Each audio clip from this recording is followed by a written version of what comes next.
आज एक बात है कि आज लोग भक्ति तो करते हैं, नाम जप तो करते हैं, तिलक भी लगाते हैं, कंठी भी पहनते हैं, लेकिन परहेज नहीं करते।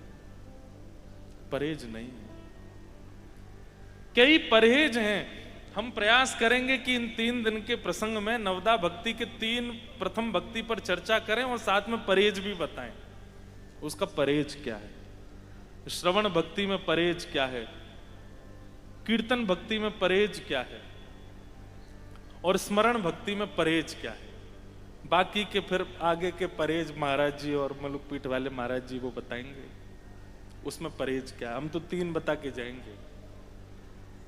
तो भक्ति का स्वरूप और उसका परहेज, जैसे एक बहुत विशिष्ट परहेज है जो 9 की 9 भक्तियों में चलेगा,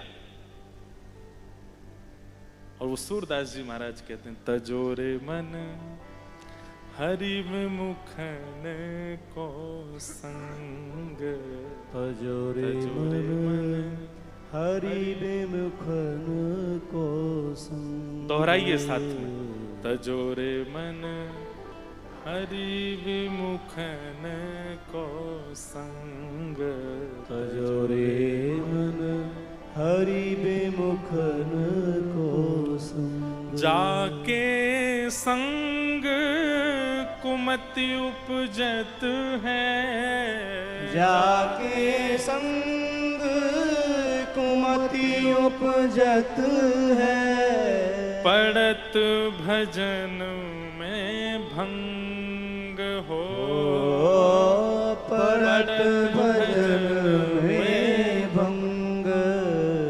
तजोरे मन हरि विमुखन को संग, तजोरे मन हरि विमुखन को संग। ये एक ऐसा परहेज है जो 9 की 9 भक्तियों में आपको करना है।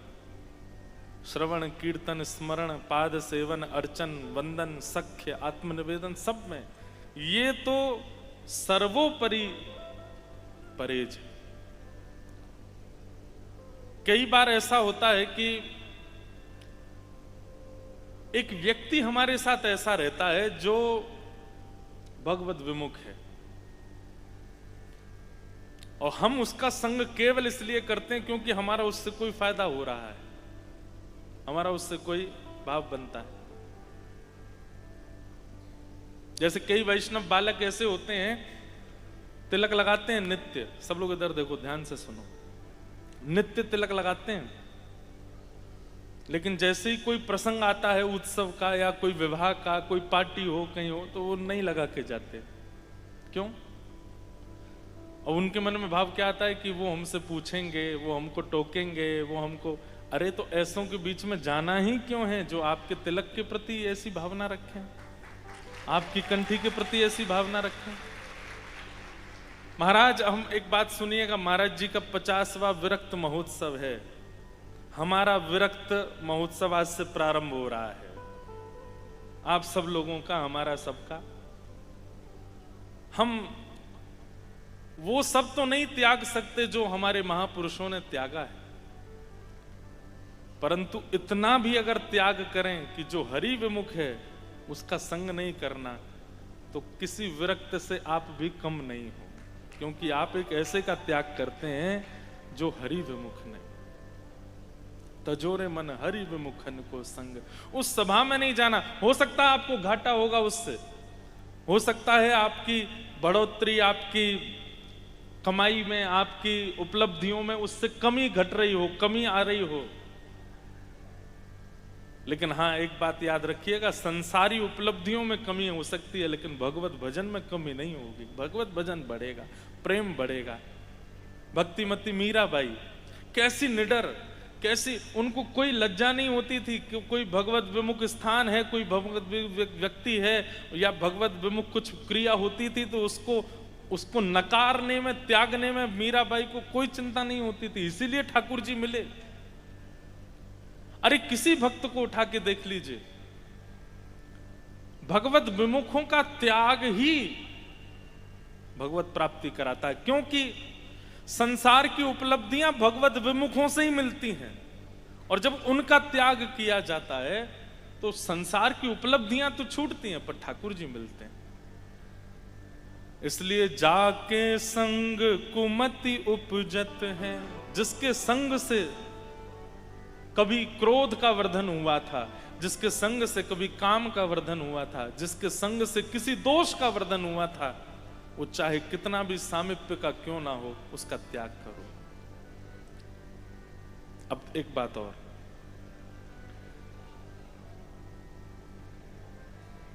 त्याग भी दो प्रकार के होते हैं।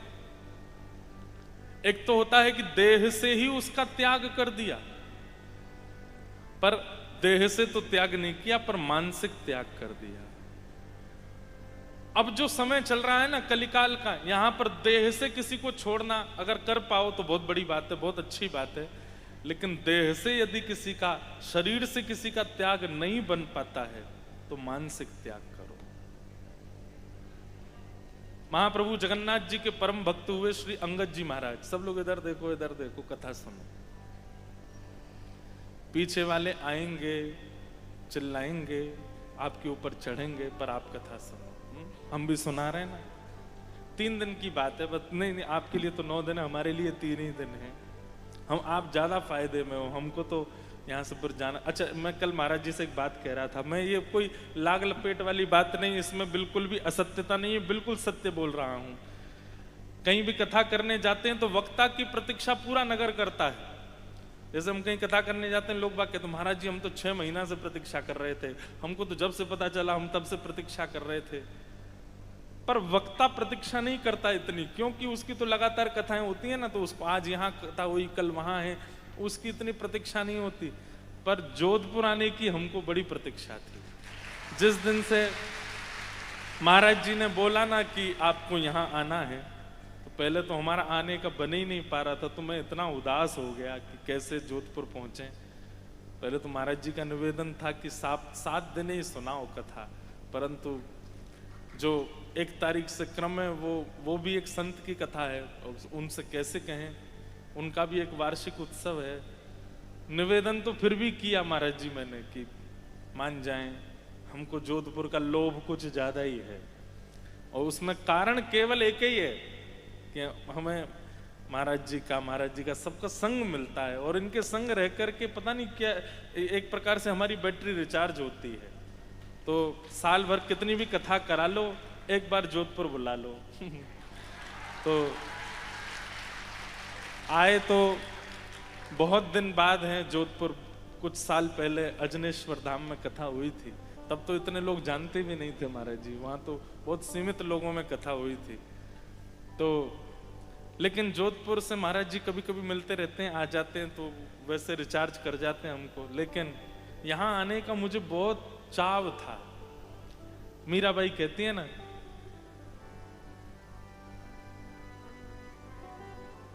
मिलवे को मोहे चाव घनेरो, कब देखूं मुख तोरा, कब देखूं मुख तोरा, गोविंद कबहू मिले पिया मोरा, गोविंद कबहू मिले पिया मोरा। व्याकुल प्राण धरत नहीं धीरज, व्याकुल प्राण धरत नहीं धीरज, व्याकुल प्राण धरत नहीं धीरज, व्याकुल प्राण धरत नहीं धीरज, राखूं नैना नेहा, राखूं नैना नेरा। मीरा के प्रभु गिरधर नागर, मीरा के प्रभु गिरधर नागर, ताप तपन बहु तोरा, ताप तपन बहु तोरा, गोविंद कबहू मिले पिया मोरा।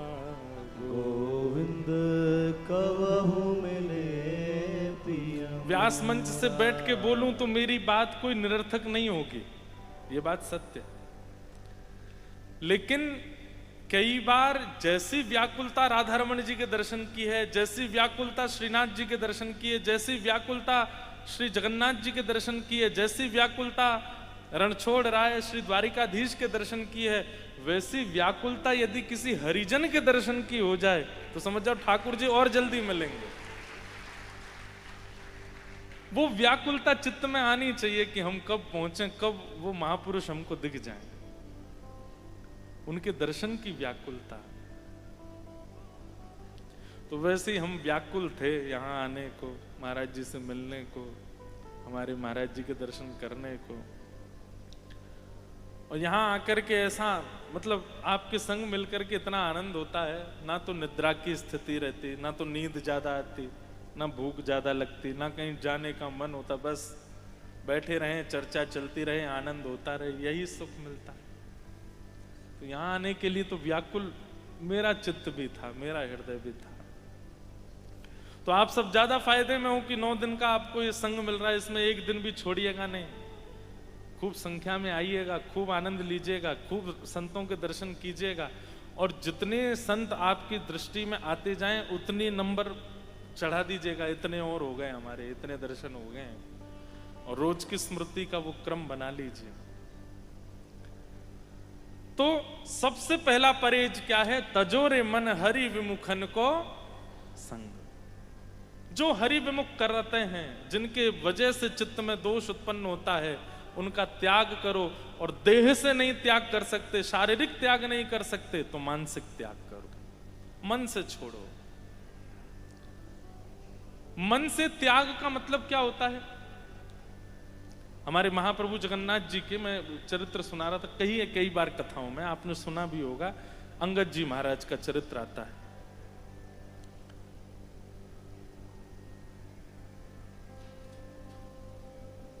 अंगद जी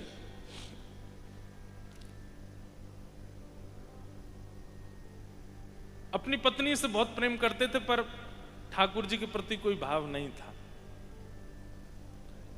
उनकी पत्नी अंगद जी से ब्याह करी तो ये शर्त रखी थी कि भाई आप जैसे चाहे जीवन जिए, पर मेरी भक्ति में आप विघ्न मत डालिएगा। तो अंगद जी बोले, देवी तुम मुझे इतनी प्रिय हो, तुम चाहे कथा सुनो, कीर्तन करो, सत्संग करो, जो तुम्हारा मन हो वो करो। सब लोग इधर देखना, हाँ ध्यान से सुनना। तो मैं देखूं तो आपका देखना जरूरी नहीं है। महाराज जी कहां देख रहे हैं, कौन आया? आप मत देखो, आप तो यहीं देखो। अंगद जी की पत्नी ने कहा कि देखिए आप चाहे जो कीजिए, पर मेरी भक्ति में विघ्न मत डालिएगा। अंगद जी इतना प्रेम करते थे अपनी पत्नी से, बोले देवी तुम चाहे कथा सुनो, कीर्तन सुनो, तुम जो चाहो वो करो, हम तुमको कभी नहीं रोकेंगे, पर हमसे मत कहना कि तुम भी सुनो। पत्नी भी कभी पति से नहीं बोलती थी कि आप चलिए कथा में सत्संग कीजिए। वो अपना राजपाट संभालते थे, एक राजा के यहाँ पर मंत्री थे, सब अपना देखते थे। वो पत्नी रोज कथा सुनना, कीर्तन में जाना सब करती थी। एकादशी का दिन तो एक महापुरुष थे, उन्होंने ऐसा नियम बनाया कि हर एकादशी को किसी वैष्णव के घर पर ही सत्संग होता था। और उसमें वैष्णवों की लाइन लग जाती थी कि अगला हमें कौन सी एकादशी मिलेगी। तो अंगद जी की पत्नी भी सोचती तो थी कि सबके यहाँ संत जन जाते हैं, कभी ऐसा अवसर मिले मेरे घर भी सत्संग हो, संत जन पधारें। मुझे तो याद नहीं है, पर महाराज जी से सुना है मैंने। वारी जाऊं रे बलिहारी जाऊं रे, वारी जाऊं रे। मुझे आता नहीं भाई, बजाना नहीं, नाक कटेगी। मारा सदगुरु आंगन आया, बलिहारी जाऊं रे, मारा सदगुरु आंगन आया। ऐसे ही है ना महाराज जी? पूरा तो आप सबको याद है, आप ही गा देना, मैं सुन लूंगा। पर ये चाव होता है, ये भक्ति की एक स्थिति है कि किसी महापुरुष को देख करके आपके चित्त में ये भाव आता है। भले ही वो महापुरुष आ नहीं पाते हो, उनसे हट नहीं करना चाहिए, वो नहीं आ पाए, वो उनकी इच्छा है। वो जब आपका ऐसा भाव होगा, आपके ठाकुर जी चाहेंगे तो वो आएंगे, चाहे जैसे भी आए, पर आपको हट नहीं करना चाहिए। इच्छा रखनी चाहिए, हट नहीं करना चाहिए। कई लोग हट करते हैं। एक जगह महाराज जी अभी कथा थी, तो वहां के एक वैष्णव आए, महाराज जी मेरे घर आओ। मैंने कहा हम कैसे आए, सब जगह का बन गया क्रम, यहाँ जाना वहां जाना, गौशाला। ये भी होता है कि जब कहीं नगर में जाते हैं तो पहले वहाँ के मंदिरों को, वहाँ के गौशाला को, वहाँ के संतों के स्थान को प्रायोरिटी देते हैं, वहां चले जाएं। तो वो धड़ाम से गिर गए सामने ही और बोले मैं जहर खा लूंगा नहीं आए तो। मैंने कहा ये कैसा तरीका है भैया आपका? नहीं रो में पांव पकड़ लिए, बोले मैं खा लूंगा, देखिए मेरी शीशी में लेके आया हूं। मैंने कहा भाई मत निकाल, यहां मत खाना। एक हमारे बोले निकालने तो दीजिए, है ही नहीं जेब में, ऐसे ही कह रहा है। हट नहीं करना चाहिए, इच्छा रखनी चाहिए, भाव रखना चाहिए, खूब व्याकुल होना चाहिए कि हमारे घर महापुरुष पधारे हैं, पर हट नहीं करना चाहिए। उनके पीछे पड़ जाएं, निवेदन कर दो, फिर उनकी इच्छा। हाँ, समय समय पर निवेदन करो, आपकी स्वेच्छा, आप जब अनुकूल लगे आइएगा, पर हट नहीं। तो अंगद जी की पत्नी को भी मन में हुआ कि मेरे घर भी संत महापुरुष पधारे, सत्संग हो, आनंद होगा। संतों से निवेदन किया तो संतों ने कहा ठीक है, तो अगले महीने की उस एकादशी पर हम आपके यहाँ आएंगे। वो तो इतनी प्रसन्न हो गई, अभी से लग गई तैयारियों में। अंगद जी सुबह चले जाते थे, शाम को आते थे लौट करके। वो एकादशी का दिन आया, खूब सारे संत पधारे, वैष्णव पधारे, कथा कीर्तन चल रहा है। घर का वातावरण किसी तीर्थ से कम नहीं लग रहा था। और अंगद जी की पत्नी इतनी भाव में आ गई, वो तो जब से संत आए तब से रो ही रही है, उसके नेत्र सजल हो रहे, उसको लग रहा साक्षात ठाकुर जी मेरे यहां आ गए। तभी अंगद जी का आगमन होता है। अंगद जी ने आकर के देखा, उछल उछल करके वैष्णव कीर्तन में नृत्य कर रहे हैं और महापुरुष बैठ करके बढ़िया कीर्तन सुना रहे हैं, और खूब सारे संत महापुरुष सब बैठे हैं, कुछ प्रसादी सिद्ध कर रहे हैं, कुछ ठाकुर जी का श्रृंगार कर रहे हैं, और सब चल रहा है क्रम। पूरा घर का रूपरेखा ही बदल गई।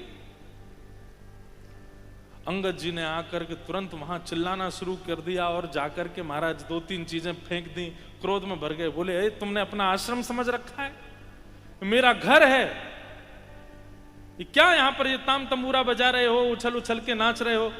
अपने आश्रमों में कीजिए ये सब जाकर के, नदियों के किनारे इतने बड़े बड़े घाट बने, वहां कीजिए जाकर के। ये मेरा घर ही मिला था तुम सबको ये करने के लिए। धीरे धीरे वैष्णव क्षमा मांग करके वहां से जाने लगे। अंगद जी की पत्नी दूर खड़ी देख रही थी, बार बार जाके ऐसे तो मत कीजिए, इस प्रकार का व्यवहार तो मत कीजिए। पत्नी शांत हो गई। वैष्णव का ये स्वभाव होता है, वो विवाद से बचेगा, विवाद में नहीं पड़ता। कई लोगों की ऐसी रुचि होती है महाराज जी, जैसे विवाद कहीं हो जाता है ना, 2 लोग लड़ जाएं यहाँ पे, तो वो उठ के पहले भागेगा सुनने के लिए क्या चल रहा है, और फिर उसमें किसने कितना किसको कहा क्या, वो निर्णय अपने मन में कर लेता है। इसमें तो 2 मुक्का मारने चाहिए, नहीं मारे तो तेने तो तेरी जगह में होता है, ऐसा करता। विवाद में बहुत रुचि होती कई लोगों की, पर वैष्णव का स्वरूप कैसा, कोई उससे विवाद भी करता है ना, वो अपनी हार मान करके भैया तुमको जो उचित लगता हो वो करो, तुमको जीत चाहिए जीत लो, तुमको प्रॉपर्टी चाहिए ले जाओ, तुमको धन चाहिए ले जाओ, हमको अकेला छोड़ो। विवाद में पड़ता नहीं है। अंगद जी की पत्नी शांत हो गई। जब सब महापुरुष वहां से चले गए, सब कुछ शांत हो गया, एक रात्रि तक कोई वार्ता नहीं हुई। दूसरे दिन अंगद जी तो बिल्कुल सहज भाव में अपनी पत्नी के पास गए, देवी आज बाल भोग नहीं पवाया। पत्नी ने मुख ढक लिया, बाल भोग लेकर के आई, पधरा दिया। आज तक कभी मुख ढका देखा नहीं था उसका। पूरा दिन हो गया पूछते पूछते, पर वो शांत मौन हो चुकी थी। रात्रि में पूछने लगा, आप ये कैसा व्यवहार कर रही हो, ऐसा मुख क्यों ढक लिया तुमने? बोले देखिए, विवाह तो आपसे हुआ मेरा, 7 फेरे आपके साथ लिए मैंने, मेरे पिता ने कन्यादान आपके हाथ में किया मेरा, उसका निर्वहन तो मैं करूंगी कि मैं अपना पातिव्रत धर्म निभाऊंगी। आपको भोजन पवाना है, आपकी जो जो उपयोगिता उनकी पूर्ति करना, ये मेरा धर्म है, वो मैं करूंगी। पर क्योंकि आपने एक वैष्णवों का अपराध किया है, इसलिए एक नियम तो मैं धारण करूंगी, और वो ये कि अब जीवन में आपको अपना मुख नहीं दिखाऊंगा। जब जब मेरे सामने आप आएंगे घूंघट कर लूंगी, आपको छोड़ के जाने वाली नहीं हूं, मैं रहूंगी साथ में, सब करूंगी, अपना पातिव्रत धर्म निभाऊंगी। लेकिन इसी को कहते हैं देह से त्याग ना करना, मन से त्याग देना। अंगद जी बोले देवी ऐसा मत करो, मैं तो तुमसे बहुत प्रेम करता हूं, तुम जानती हो। बोले मुझसे प्रेम करते हैं, पर हरिजनों से आपका प्रेम नहीं है, तो फिर मुझसे प्रेम करने का कोई अभिप्राय नहीं। जिसको हरिजन प्रिय नहीं लगते, हरि के दास प्रिय नहीं लगते, वो मुझे कैसे प्रिय लग सकता है? लेकिन मेरा दुर्भाग्य कि ब्याह तो हो गया मेरा, अब रहूंगी आपके साथ, पर मुख नहीं दिखाऊंगी। और आपसे प्रार्थना, आप जो कहेंगे वैसा नियम होगा। आप कहेंगे कथा में नहीं जाना, तो वो भी बंद कर दूंगी, पर मेरे को इसके लिए हट मत कीजिएगा कि अपना मुख दिखाओ, ये मेरा नियम है। अंगद जी तो इतने व्याकुल हो गए, अब क्या करूं? खूब मनोहार किए, हंसती भी है, बात भी करती, पर मुख नहीं दिखाती अपना। इसे कहते हैं मानसिक त्याग। महादेव ने भी तो किया था सती का। जब राम जी की परीक्षा लेकर के सती आई, तो आसन उठा करके सन्मुख रख दिया बगल की जगह, कि अब इधर विराजने की आपका अधिकार अब समाप्त हो गया, अब तो सन्मुख बैठो आप। महादेव ने भी कोई पूरा त्याग देह से त्याग कर दिया हो, ऐसा नहीं, मानसिक त्याग किया। और उस त्याग का ये फल मिला। अंगद जी इतने परेशान रहने लगे, इतने दुखी हो गए, बोले क्या करें, अब पत्नी का मुख ही नहीं दिखता है। एक दिन जा रहे थे घोड़े पर बैठ करके, ऐसी कथा चल रही थी, सब लोग बैठ के सुन रहे थे, व्यास जी कथा सुना रहे थे। अंगद जी महाराज बोले ये कथा ही आई थी मेरे जीवन में, इसी नहीं मेरा घर पूरा। तब कथामृतम तप्त जीवनम, कई महापुरुष इसका अर्थ ऐसा लगाते, तप्त जीवनम। हे ठाकुर जी, आपकी कथा जो है वो जीवन को तपा देती है, लेकिन इसका वास्तविक अर्थ यह है कि जीवन के जितने ताप हैं वो आपकी कथा से दूर हो जाते हैं। जाके बैठ के बोले सुनूं तो सही, ऐसा क्या है इस कथा में जिसके लिए पत्नी ने मेरा त्याग कर दिया? जैसे अंगद जी कथा में जाके बैठे, ध्यान पूर्वक सुनने लगे एक एक शब्द को, नेत्र बंद हो गए, ऐसी अनुभूति होने लगी जैसे मानो कितना सुख, कितना आनंद, कितना रस, अपनी सारी आपत्ति विपत्ति सब भूल गए। ठाकुर जी की मधुर लीला सुनते सुनते भाव में चले गए श्री अंगद जी महाराज। जैसी कथा विश्राम हुई, आरती होने लगी, अंगद जी उठ करके व्याकुल हो गए, पूछने लगे भैया ये क्या हुआ, सब खड़े क्यों हो गए? बोले कथा विश्राम हो गई। विश्राम हो गई? बोले हाँ। कथा सुनने का असली अर्थ यही है कि विश्राम हो जाए और आप व्याकुल हो जाओ। बोले हो गई कथा? अंगद जी बोले अब कब होगी? बोले अब तो आज 7वां दिन था, कथा विश्राम हो गई, अब तो पास के गांव में कथा होगी महाराज जी की। अंगद जी ने पता पूछ लिया, अगले दिन वहां पहुंच गए, वहां कथा सुनने लगे। 7 दिन वहां कथा सुनने के बाद में अब अगला पता पूछा, अब अगली कथा कहां? बोले उधर के शहर में, तो वहां पहुंच गए, वहां जाके सुनने लगे। धीरे धीरे ऐसी स्थिति हो गई, पहले तो अंगद जी घर आके जिद करते थे पत्नी से कि मुख दिखाओ, पर अब अंगद जी को भी कोई चिंता नहीं, चुपचाप आते, प्रसाद पाते, सो जाते। कुछ दिनों के बाद वही कथा फिर से अंगद जी के नगर में हुई। अंगद जी कथा सुनने गए, जैसे ही एक भाव में कीर्तन किया व्यास जी ने, तो सब 2-4 लोग उठ के नृत्य करने लगे। अंगद जी महाराज खड़े हो गए, नेत्रों से अविरल अश्रुधार और ऊर्ध्वबाहु होकर के जब कीर्तन में नृत्य करने लगे, सब देखने लगे उनको। तभी वहीं आगे बैठी थी अंगद जी की पत्नी। दोनों को ही नहीं पता था कि कथा सुनते हैं दोनों। अंगद जी को तो पता था कि पत्नी जाती है, पर पत्नी को नहीं पता था कि अंगद जी को भी चाव लगा है कथा सुनने का।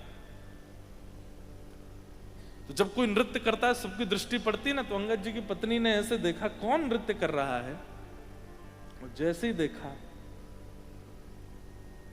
ये मेरी आंखों को कोई धोखा हुआ है या मुझे कुछ और दिख रहा है, ये तो अंगद जी लग रहे हैं।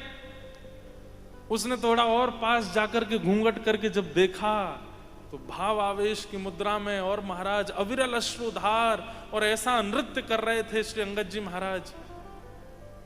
पत्नी समझ गई ये एक दिन की कथा से नहीं हो सकता, और ये आडंबर भी नहीं हो सकता कि मुझे रिझाने के लिए कर रहे हो। समझ गए। तहकीकात की 2-4 लोगों से पूछा कि ये कौन है, बोले अरे ये तो बड़े अच्छे भक्त हैं, हर कथा में पहुंचते हैं।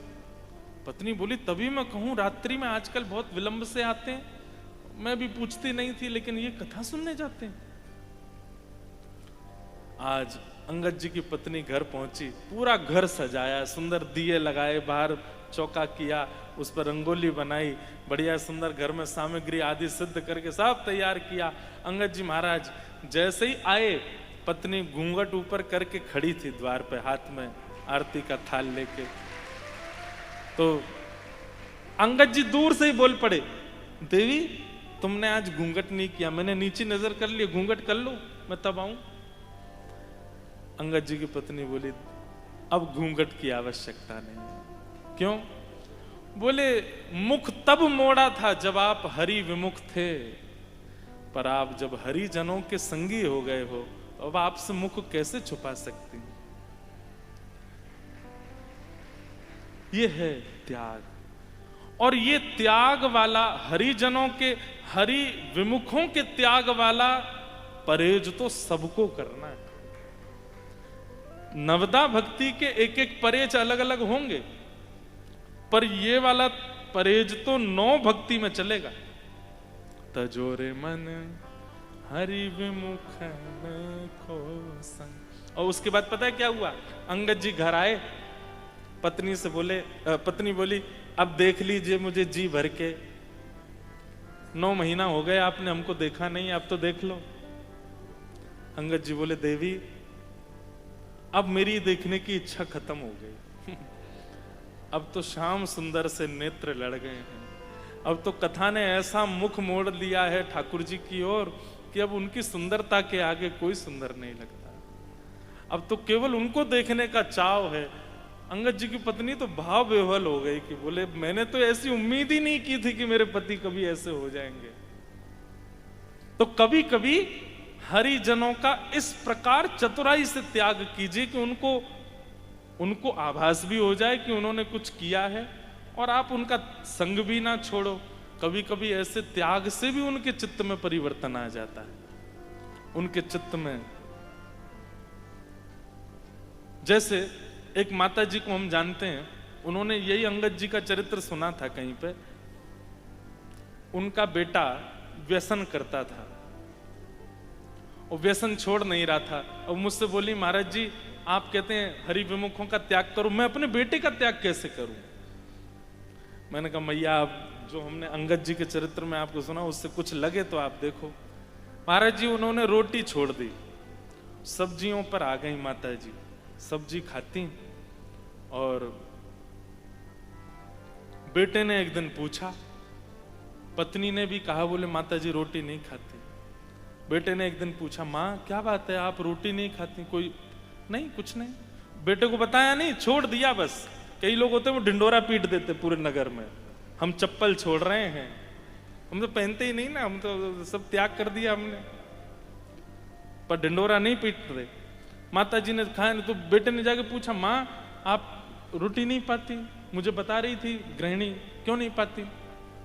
लाला तुझसे 1000 बार कहा तू व्यसन छोड़ दे, तू नहीं छोड़ता, इसलिए मैंने ही अन्न का त्याग कर दिया। अब जब तक तू व्यसन नहीं छोड़ेगा तब तक अन्न नहीं सेवन करूंगी। बेटे ने विचार किया मेरे लिए मां से बढ़ के व्यसन है, उसी दिन व्यसन का त्याग कर दिया और मां ने उसी दिन से रोटी खाना प्रारंभ किया। बेटे ने फिर व्यसन किया नहीं। फिर वो आई माता जी, उन्होंने मुझे बताई ये बात, बोले महाराज जी अब ठीक है, बेटा ने व्यसन छोड़ दिया, मैंने भी रोटी शुरू कर दी। तो ये त्याग, तजोरे मन हरि विमुखन को संग। ऐसा तो हो ही नहीं सकता कि हम मेरे से लेके आप तक के परिवार में कोई ऐसा नहीं हो जो हरि विमुख ना होगा। हम सबके स्पर्श में आने वाला, संपर्क में आने वाला प्रत्येक दिन का एक व्यक्ति ऐसा है जो हरि विमुख है। जिनसे आपका कोई काम निकलना है और उस काम से अगर आप हरि के समीप पहुंचने वाले हो तो संपर्क रखने में कोई हर्जा नहीं है। लेकिन जिससे केवल संसार का व्यवहार बढ़ने वाला है, संपत्ति बढ़ने वाली है और वो हरि विमुख व्यक्ति है, उसका फिर भी आप त्याग नहीं कर रहे हो, तो कहीं ना कहीं भजन में विक्षेप आना प्रारंभ हो जाएगा। इसलिए ये परहेज लिख लीजिएगा, सबसे पहला हरि विमुखों का संग वो छोड़ना।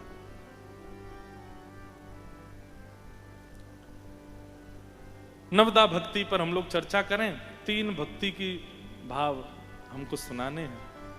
तो श्रवणम कीर्तनम विष्णु, स्मरणम पाद सेवनम, अर्चनम वंदनम दास्यम, सख्यमात्म निवेदनम। तो श्रवणम, कीर्तनम और स्मरणम, ये 3 दिन हम इन तीनों पे चर्चा करेंगे। इन 9 भक्तियों के 9 आचार्य बताए गए कि 9 भक्तियों को किन किन आचार्यों ने किया। उन आचार्यों का यदि हम पालन करेंगे तो ये 9 भक्ति हमारे चित्त में भी आ जाएगी। श्री विष्णु श्रवणे परीक्षित भवत्, वैयासकी कीर्तने, प्रहलाद स्मरणे तदंग्रि भजने, लक्ष्मी पृथु पूजने, अक्रूरस्तव भिंदने, कपिपते दास्येतु सख्योर्जुन, सर्वस्वात्म निवेदने, बलिरभूत पर्यातिरेषां फलम। नवदा भक्ति के 9 आचार्य, बहुत सावधानी से सुनो। सबसे पहली भक्ति कौन सी है? श्रवण भक्ति। और श्रवण भक्ति के आचार्य हैं श्री विष्णु श्रवणे परीक्षित भव, श्री परीक्षित जी महाराज। हमारी भागवत के जो श्रोता परीक्षित जी हैं, ये नवदा भक्ति की प्रथम भक्ति के आचार्य हैं। भक्तमाल जी में कहते हैं, श्रवण रसिक कहूं सुने ना परीक्षित से, पानहु करत लागी कोटि गुण प्यास है। बहुत सावधानी से सुनिएगा सब लोग।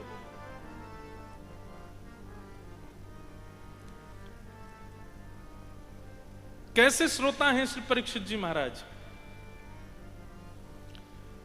हमें ऐसा लगता है कि नवदा भक्ति में सबसे ज्यादा कठिन यदि कोई है तो वो पहली है, श्रवण। लेकिन आप कहेंगे महाराज जी, कथाओं में लाखों की तादाद में भीड़ आती है, हजारों लोग कथा सुनने आते हैं, ऐसे तापड़े में भी लोग सुनने कथा आ रहे हैं, और आप कह रहे हैं सबसे कठिन श्रवण भक्ति। आना बड़ी बात नहीं है, बैठना बड़ी बात नहीं है, सुनना भी बड़ी बात नहीं है, पर इस सुनी गई कथा को जीवन में लागू करना ये बहुत बड़ी बात है। सबके जीवन में नहीं हो पाता। परीक्षित जी महाराज के लिए कहते हैं, बोले पान हूं करट लागी कोटि गुण प्यास है। श्रवण भक्ति तब मानो कि आप कथा सुनते जा रहे हैं और ज्यों ज्यों सुनते जा रहे हैं त्यों तो एक स्थान पर तो तृप्ति हो रही है और तृप्ति के साथ साथ प्यास और ज्यादा बढ़ती जा रही है, वो श्रवण भक्ति है। कथा सुनने के बाद में ऐसी स्थिति हो जाए, तृप्ति का अनुभव हो गया, अब बस बहुत मिल गया, हमको प्राप्त हो गया, अब पूर्णता है, ये श्रवण भक्ति नहीं है। श्रवण भक्ति का स्वरूप तो ये कि आप घूंट घूंट पानी पियो और जो जो घूंट पियो त्यों त्यों प्यास बढ़े। उल्टी रीत है श्रवण की, और इच्छा बढ़े और कामना बढ़े और सुनने की लालसा बढ़ने लग जाए, वो श्रवण भक्ति। और ऐसी भक्ति श्री सुखदेव जी महाराज, परीक्षित जी महाराज में। भागवत के 10वें स्कंद में जब कृष्ण लीला प्रारंभ होती है, बहुत सावधानी से सुनिएगा। 4 दिन से परीक्षित एक आसन पर बैठे हैं, ना अपने पांव सीधे किए, ना अपनी कमर टेढ़ी मेढ़ी की है, ना एक बार भी लेटे हैं, ना कुछ पान किया, ना कुछ खाया है। 4 दिन से अनवरत सुखदेव जी महाराज की कथा श्रवण कर रहे हैं। और 4 दिन बाद जब श्री सुखदेव जी 2 श्लोकों में पूरी कृष्ण लीला सुना देते हैं,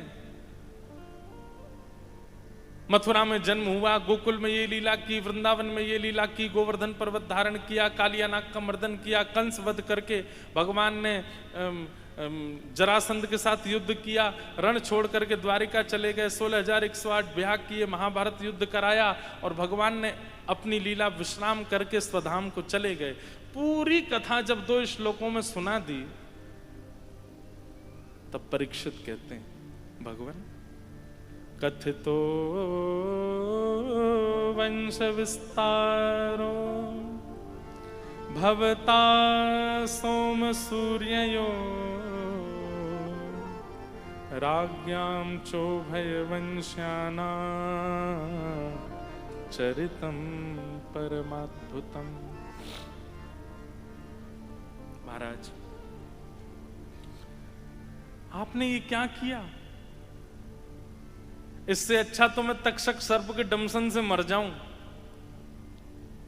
लेकिन 4 दिन तक कथा सुनाने के बाद, जिनकी कथा सुनने के लिए मैं भोजन पानी सब छोड़ करके एक आसन पर बैठा हूं, उनकी कथा आप 2 श्लोकों में सुना रहे हैं मुझे।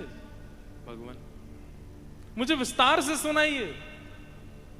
आपने इतने राजाओं की कथा सुनाई, मैं सब सुनने के लिए तैयार था, लेकिन जिनकी कथा सुनने के लिए मैं बैठा हूं, कृपा कर उनकी कथा मुझे विस्तार से सुनाओ। तब सुखदेव जी कहते हैं, बोले परीक्षित, तुम 4 दिन हो गए एक ही आसन पर बैठे हो, थोड़ी देर का विश्राम कर लें। तुम कुछ पा लो, थोड़ा आराम कर लो, कुछ पान करके फिर आ जाओ, फिर कथा सुना देंगे। तब परीक्षित जी महाराज इतना सुंदर उत्तर देते हैं, पिबंतम त्वन्मुखाम्भोज च्युतम हरि कथामृतम। नाथ, वास्तव में मेरी भूख की पूर्ति आपकी कथा से हो रही है, मेरी प्यास की पूर्ति आपकी कथा से हो रही है, मेरा आराम आपकी कथा से हो रहा है। देह की जितनी आवश्यकताएं होती हैं, आपके एक एक शब्द में मेरी वो आवश्यकताएं पूरी हो रही हैं। मुझे भूख नहीं लगती, मुझे प्यास नहीं लगती, मुझे निद्रा नहीं है। कथा से ही मेरा सर्वस्व हो रहा है। उसी समय श्रवण भक्ति के आचार्य के रूप में परीक्षित जी का नाम लिख दिया गया। कहने का अभिप्राय, भोजन भी कथा है, पान भी कथा है, आराम भी कथा है। देह के जितने अभिमान होते हैं, वो सब अभिमान की पूर्ति हम लोग करते हैं। जैसे बैठने पर भी देह को अभिमान होने लगता, अच्छा एक ही आसन में मुझे बैठा रखा है, तो हम लोग थोड़ा थोड़ा ढीला कर देते हैं, थोड़े यूं बैठ जाते हैं, ऐसे बैठ जाते हैं। ये भी एक अभिमान है। देह हमसे कहता है, मैं तुम्हारे वश में नहीं हूं, मुझे सीधा बैठाओ, मेरे हाथ पांव टेढ़े मेढ़े करो, कभी कभी अंगड़ाइयां लेते रहा करो। अच्छा 2 घंटे हो गए कथा सुन रहे हो, पानी कौन पिलाएगा? उठ के जाते हैं, पर पानी पिलाते हैं इसको। अच्छा 3 घंटे कथा सुनी, उसके बाद प्रसाद नहीं मिला, कल से नहीं आना यहाँ कथा सुनने। यहाँ तो है प्रसाद की व्यवस्था, सब लोग प्रसाद पाके जाना, सबकी व्यवस्था है। नहीं तो कई लोगों का देह जो है वो चिंता पर कर देता है मजबूर। इतनी सुबह उठ के धूप तापड़े में कथा सुनने के, प्रसाद ही नहीं था, कल से काय को जानना। देह का अभिमान करवाता है आपसे। पानी की व्यवस्था दूर पड़ जाती, भीड़ बहुत है, कैसे उठ के जाएं? कल से यहीं से सुन लो, लाइव सुन लेना यूट्यूब पर ही। देह का अभिमान करवाता है ये सब। जहां देह का अभिमान नष्ट ही ना हुआ, वो कथा कैसी? अभी तो केवल इतना नष्ट हुआ कि आप अपने घर से यहां आ गए, कथा सुन रहे हैं और फिर चले जाएंगे, पर देह ऐसा हो जाए कि अब कथा और भगवत वार्ता के अलावा कुछ चाहिए ही नहीं। यत्र यत्र रघुनाथ कीर्तनम तत्र तत्र कृतमस्तकांजलिम वाष्पवारि परिपूर्ण लोचनम मारुतिम नमत राक्षसांतकम। श्री हनुमान जी महाराज साकेत केवल इसलिए नहीं जाते हैं क्योंकि साकेत में कथा नहीं होती। प्रभु चरित सुनवे को रसिया राम लखन सीता मन बसिया। अब आप लोग यहां बैठे हो तो सब लोग इसमें मना ही करोगे, लेकिन आपको अगर प्रलोभन दे दिया जाए कि एक स्थान पर आपको बढ़िया एसी एयर कंडीशन रूम मिलेगा, सुबह शाम जो चाहोगे पाने को मिलेगा, जैसे चाहोगे पीने को मिलेगा, सब कुछ सुविधाएं A to Z मिल जाएंगी, कुछ करने की आवश्यकता नहीं है, पड़े रहो, खाते पीते रहो, मस्त रहो। कहीं घूमने जाना, हवाई जहाज की टिकट आ जाएगी, बिजनेस क्लास में बैठ के घूमने चले जाओ, वहां जाओगे वहां बड़ी गाड़ी आएगी लेने, सब कुछ सारी व्यवस्थाएं मिलेंगी। जीवन पूरा आपका व्यवस्थाओं से युक्त हो जाएगा, लेकिन कथा नहीं मिलेगी। सब राजी हो जाओगे। अभी सब कह रहे नहीं महाराज जी हम नहीं जाएंगे, पर नहीं, सब राजी हो जाओगे। पर श्री हनुमान जी महाराज साकेत जाने से पहले हनुमान जी राम जी से कहते हैं वहां कथा होती है। राम जी कहते हैं जहां मैं प्रत्यक्ष विराजमान हूं वहां कथा क्यों सुननी तुमको, रोज आ जाना, मेरा दर्शन कर लेना। हनुमान जी कहते हैं प्रत्यक्ष में तो केवल 2 नेत्रों को आप दिखाई दोगे, पर कथा में तो रोम रोम को आप सुनाई देते हो नाथ। प्रत्यक्ष में तो केवल इन 2 को सुख मिलता है, प्रत्यक्ष में तो केवल इन 2 पुतलियों को सुख मिलता है, पर अप्रत्यक्ष में जब कथा होती है तो ऐसा लगता है मानो रोम रोम होऊं मैं तो श्रवण मई रे। कृष्ण नाम जबते श्रवण सुनो री आली, भूली री भवन में तो बावरी भई रे।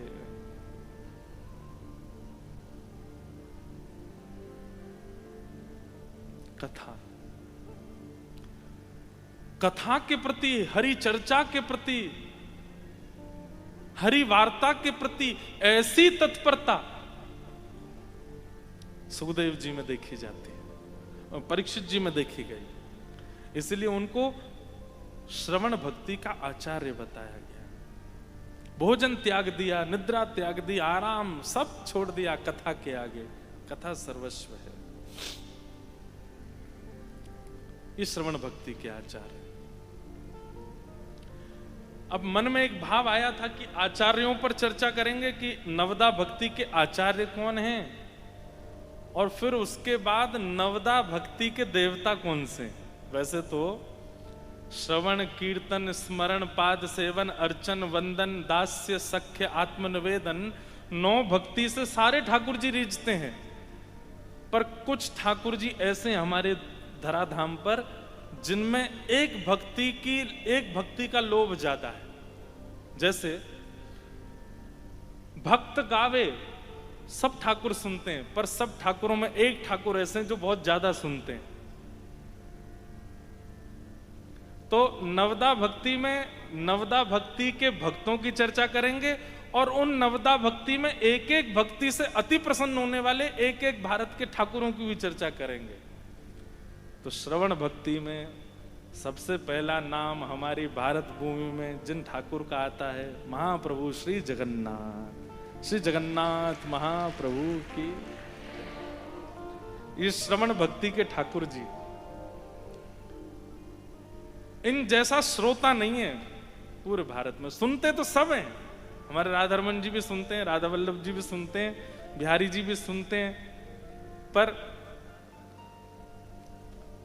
महाप्रभु जी का तो एक ही काम है, सुनना। सुनते ही हैं। वो नेत्र ही इतने बड़े कर कर के बैठे हैं कि इतने सारे लोगों में मुझे किसी का मुंह चलता दिख जाए कि कोई कुछ बोल तो रहा है, और मैं उसको देख लूं, दूर से सुन लूं उसकी बात क्या है।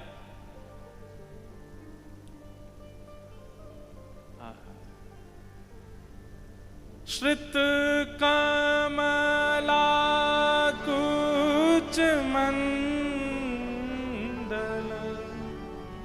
धृत कुंडल धृत कुंडल कलित ललित वनमाल जय जय देव हरे। ओ कलित ललित वनमाल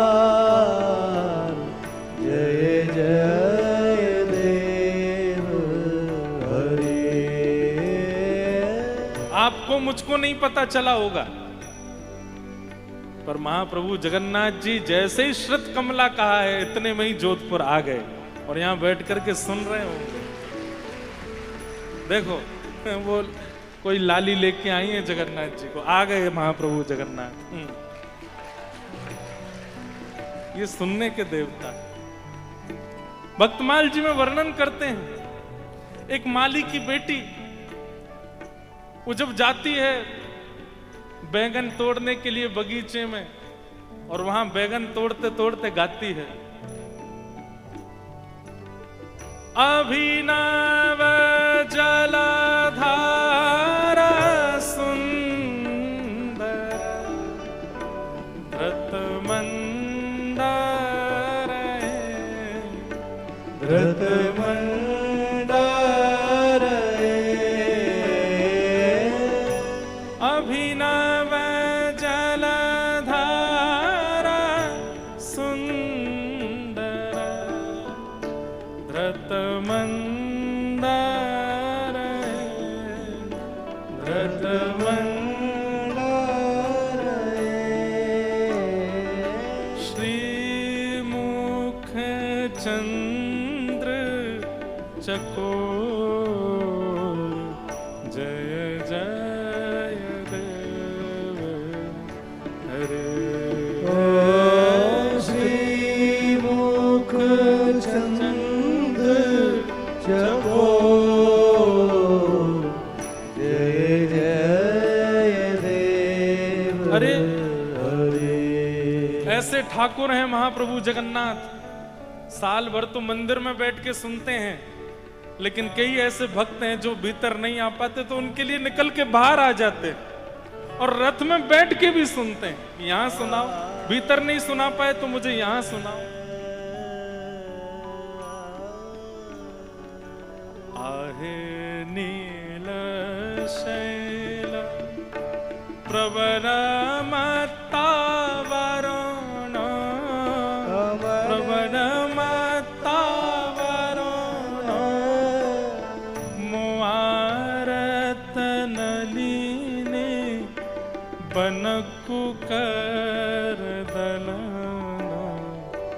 आहे नील शैला। साल वेग वो मंदिर नहीं आ पाया, उसके लिए ठाकुर जी जगन्नाथ रथ पर आ गए और रथ में बैठ करके प्रतीक्षा कर रहे हैं। लाखों करोड़ों की तादाद में वैष्णव रथ खींच रहे हैं, नंदी घोष रथ आगे बढ़ नहीं रहा है ठाकुर जी का। बलभद्र सुभद्रा जी का रथ बढ़ने लगा, आधा मार्ग पार कर गए, लेकिन महाप्रभु जगन्नाथ जी अभी भी श्री मंदिर के सामने खड़े हैं। वैष्णव जाकर के मंदिर के दैतापति राजा आदि सब जाकर के प्रार्थना करते हैं, महाप्रभु जगन्नाथ कोई अपराध हुआ हमसे, आपका रथ आगे क्यों नहीं बढ़ रहा है? महाप्रभु जी आज्ञा करते हैं, अपने घर की छत पर कोसों दूर खड़े होकर के एक भक्त मुझे पुकार रहा है, गा रहा है, और वो मेरे दर्शन नहीं कर पाया आज तक। मेरी भी प्रतिज्ञा है, जब तक वो मेरे सामने नहीं आएगा आज मेरा रथ आगे नहीं बढ़ेगा, उसको बुला के लाओ। मतलब आप करोड़ों का खर्चा कर दीजिए, महाप्रभु जगन्नाथ केवल वाणी से ही रीझेंगे। वो वाणी के श्रवण भक्ति के आचार्य यदि परीक्षित जी हैं, तो श्रवण भक्ति के ठाकुर जी हमारे महाप्रभु जगन्नाथ हैं।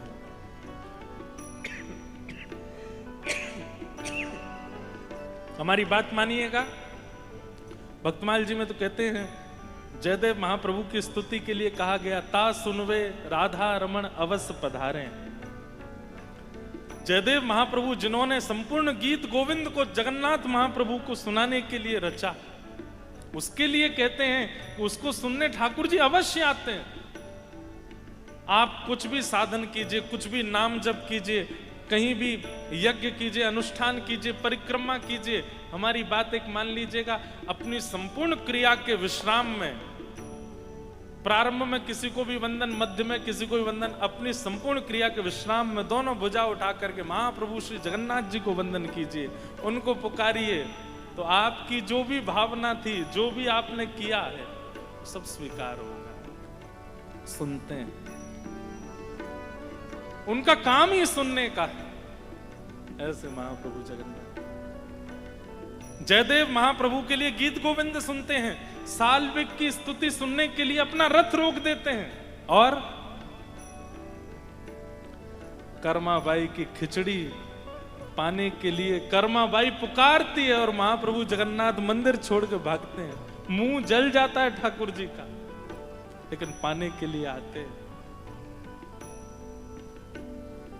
कर्माबाई की खिचड़ी में कोई विशिष्ट सामग्री नहीं है, लेकिन जितनी देर सामग्री ठाकुर जी पाते हैं, उतनी देर कर्मा जो भोली भाली बातें करती है ना, वो सुनने महाप्रभु जगन्नाथ जी आते हैं, उसकी वो वार्ता सुनने ठाकुर जी आते हैं। अभी नहाई भी नहीं है, अभी स्नान आदि भी नहीं किया है, ऐसी भोली सी, ऐसी सीधी सी, ऐसी मधुर, ठाकुर जी से कहती है, अगर खिचड़ी नहीं पाओगे तो ये गोल मटोल आपके गाल पिचक जाएंगे भीतर, ये गदमदरा से आपके हाथ सब पतले दुबले हो जाएंगे, और जब आप पतले दुबले हो जाओगे तो मैं पिताजी से कहूंगी कि अब ठाकुर जी पतले हो गए, दूसरे ठाकुर जी लाओ, मोटे ताजे लेके आओ। ठाकुर जी उसके भाव पर ऐसे रीझ गए कि दौड़े कर्माबाई के यहां पर। सुनते कौन है? जगन्नाथ। जय जय जगन्नाथ जगन्नाथ जगन्नाथ रक्षमा, जगन्नाथ जगन्नाथ जगन्नाथ रक्षमा। जय जय महाबाहो महाबाहो महाबाहो पाहि मां। जय जय महाबाहो महाबाहो पाहि मां। जय जय जगन्नाथ जगन्नाथ जगन्नाथ रक्षमा। जय जय जगन्नाथ जगन्नाथ जगन्नाथ रक्षमा।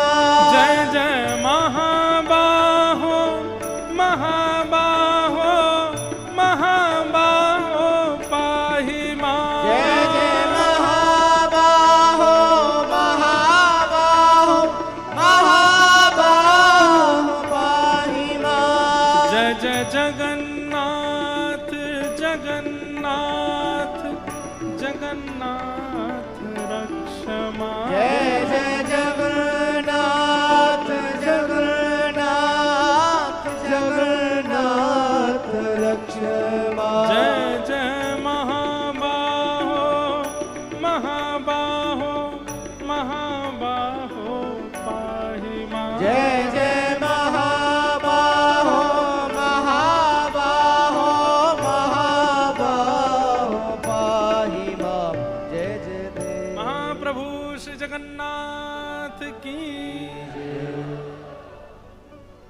श्रवण भक्ति के आचार्य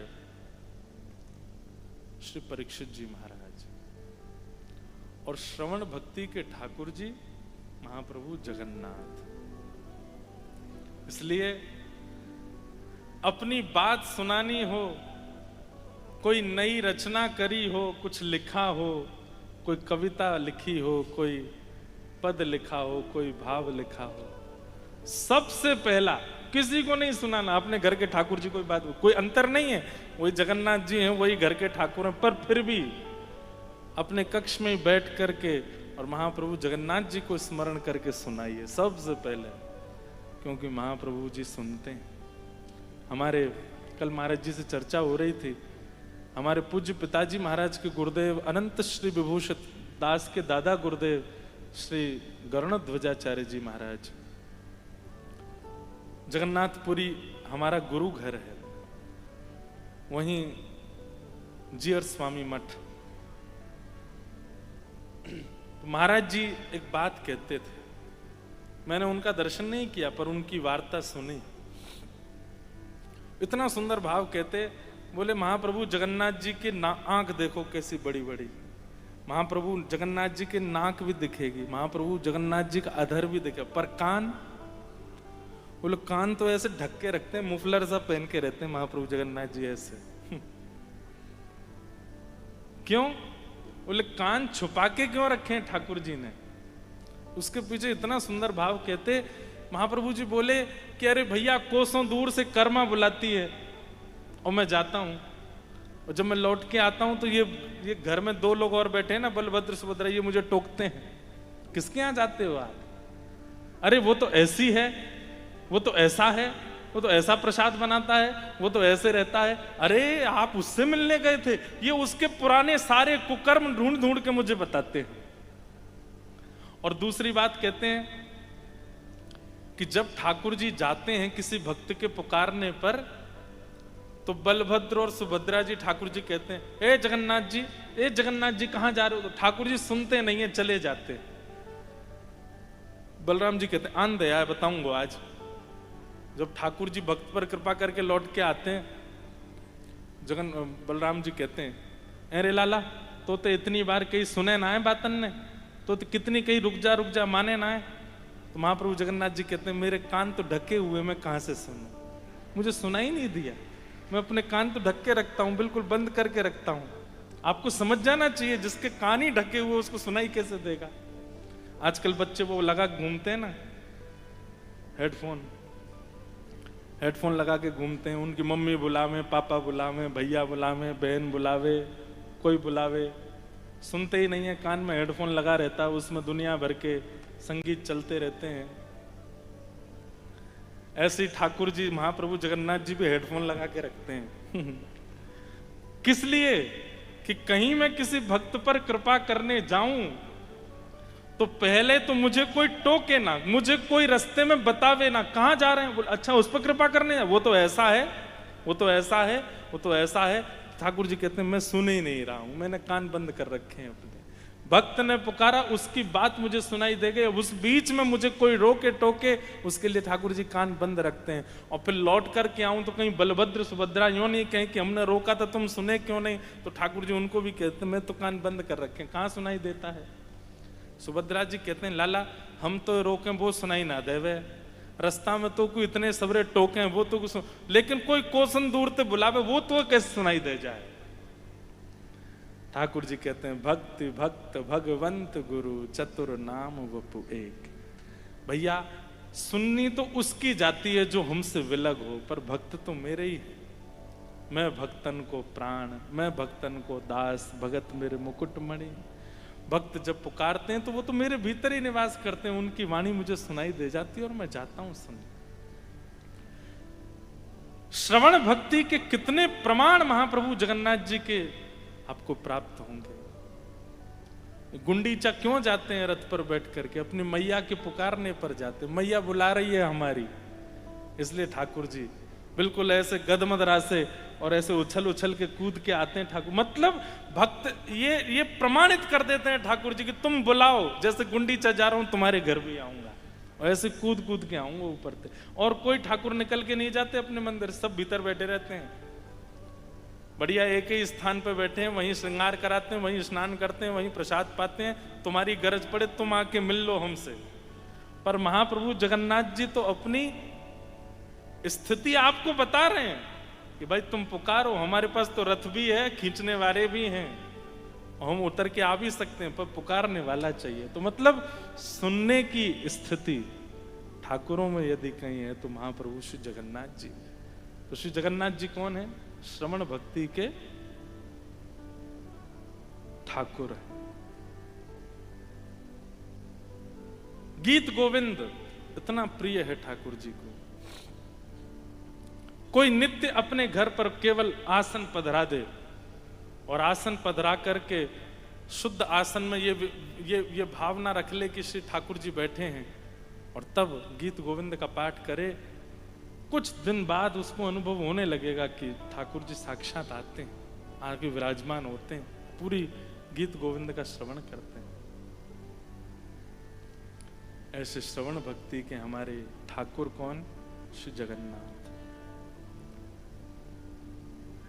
फिर मन में भाव आया, श्रवण भक्ति का परहेज क्या है? श्रवण भक्ति में किन किन बातों का ध्यान रखने की आवश्यकता है?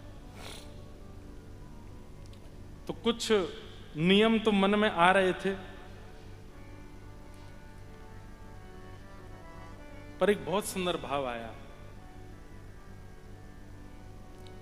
निरपेक्षम मुनिम शांतम। श्रवण भक्ति के परहेज सुनिए। निरपेक्षम मुनिम शांतम निर्वैरम समदर्शनम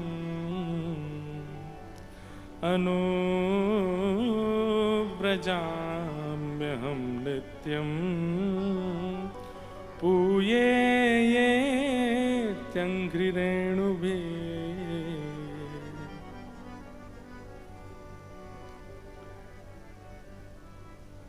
श्रवण केवल सुनने से काम नहीं चलेगा, उसके साथ में परहेज भी करना है। और इसका परहेज क्या है? अगर कोई व्यक्ति श्रवण करता है तो निरपेक्षम, उसके मन में किसी के प्रति उपेक्षा की भावना नहीं है। भाई श्रवण से सीखा जाता है ना।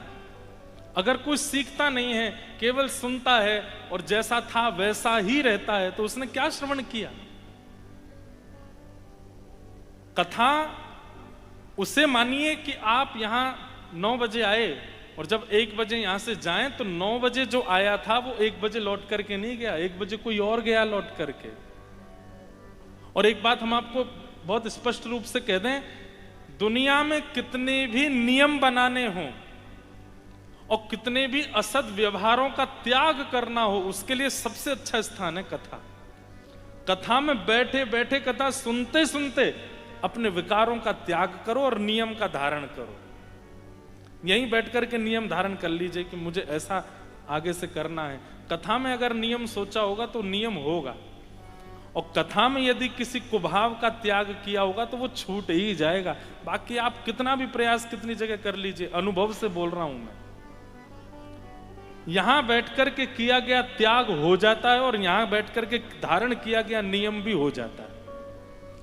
क्योंकि कथा का, श्रवण भक्ति का एक स्वरूप है कि जब सत्संग होता है, जब प्रवचन होता है, उस समय यहां बैठे जितने लोग होते हैं वो जो मन में विचार धारण करते हैं उसकी पूर्णता करने की जिम्मेवारी ठाकुर जी लेते हैं। वो पूर्ण होगा। निरपेक्षम। अगर आप श्रवण भक्ति करना चाहते हैं तो इसमें परहेज ये होना चाहिए कि फिर कभी किसी की उपेक्षा नहीं हो, किसी की उपेक्षा नहीं। कई बार ऐसा होता है कि जब हम भक्त हो जाते हैं ना तो हम दूसरों की बड़ी उपेक्षा करने लगते हैं। कई बार हम सुबह जल्दी उठ जाते हैं और कोई व्यक्ति हमसे लेट उठता है तो हम उसको ऐसे हीन भावना से देखते हैं। कितने बजे उठे? हम तो 7 बजे उठे। 4 बजे उठ के बैठ गए थे, हम तो घूम आए, परिक्रमा लगाया है, संध्या बंदन कर लिया, ये कर लिया, नियम कर लिया। 7 बजे तक तो हमारे 10 काम हो जाते हैं, तुम अभी तक उठे ही हो। वो बेचारा इतनी आत्मग्लानि में चला जाता है, अरे भैया हमने कोई पाप कर दिया क्या बहुत बड़ा, हाथ वाथ जोड़ता मैं, क्षमा कर दो। उपेक्षा नहीं। हाँ, मजाक में मित्रों से तो कुछ भी कहा जा सकता, उसमें कोई दिक्कत नहीं, पर उपेक्षा की भावना से कि हम श्रेष्ठ हैं और ये अश्रेष्ठ है, ये श्रवण भक्ति करने वाले के चित्त में नहीं होना चाहिए। क्योंकि आप श्रवण करते हो, आप कथा सुनते हैं, आपके चित्त में इतना परिवर्तन भी नहीं आया तो क्या सुना आपने? उपेक्षा नहीं। और दूसरा सबसे ज्यादा अनिवार्य परहेज श्रवण भक्ति करने वालों का क्या है? तो कहा गया मुनिम। मुनि शब्द के 2 अर्थ होते हैं। मुनि 2 लोगों को कहा जाता है, मतलब कथा सुनने वाला मुनि होना चाहिए। मुनि 2 जगह सार्थक होता है। पहला मननम मुनि, जो मनन करता रहता है। 1 बजे यहां कथा पूरी होगी, 2 बजे से राधा कृष्ण महाराज जी कथा सुने माऊ पहुंच गए, वहां पे भी जाके सुन रहे हैं। और शाम को जैसे 6 बजे महाराज जी कथा पूरी होगी, फिर 7 बजे से यहाँ गिरधर लाल जी के मनोरथ होंगे, फिर यहाँ आ गए। आप कहोगे हाँ महाराज जी घर वाले निकाल के फेंक दें घर से हमको बाहर, सुबह कथा सुनते हो, दोपहर में कथा सुनते हो, रात में फिर जाके उत्सव करते हो, यहाँ क्यों आते हो? रामद्वारा में ही रह लो, वहां पर जाके महाराज जी से कहो यहीं धर लो हमको। कहने का अभिप्राय मनन करता रहे, उसकी बुद्धि। देखिए, श्रोता का काम केवल सुनना नहीं होता। हमारे पूज्य गुरुदेव भगवान एक बात कहते हैं महाराज जी कि व्यास मंच से वक्ता को बहुत ज्यादा विषय का उद्घाटन भी नहीं करना चाहिए। कई बार ऐसा होता है कि एक विषय लिया, उसका इतने प्रमाण दे दिए, इतने उदाहरण दे दिए, इतना उद्घाटन कर दिया, अब श्रोता को बिल्कुल भी परिश्रम करना ही नहीं पड़ा, उसको सारी बात वक्ता ने बता दी। बोले एक बात का उद्घाटन कीजिए, बाकी श्रोता को करने दीजिए। बोले घर जाओ तुम भी सोचते हुए जाओ इसका और क्या रूप हो सकता है।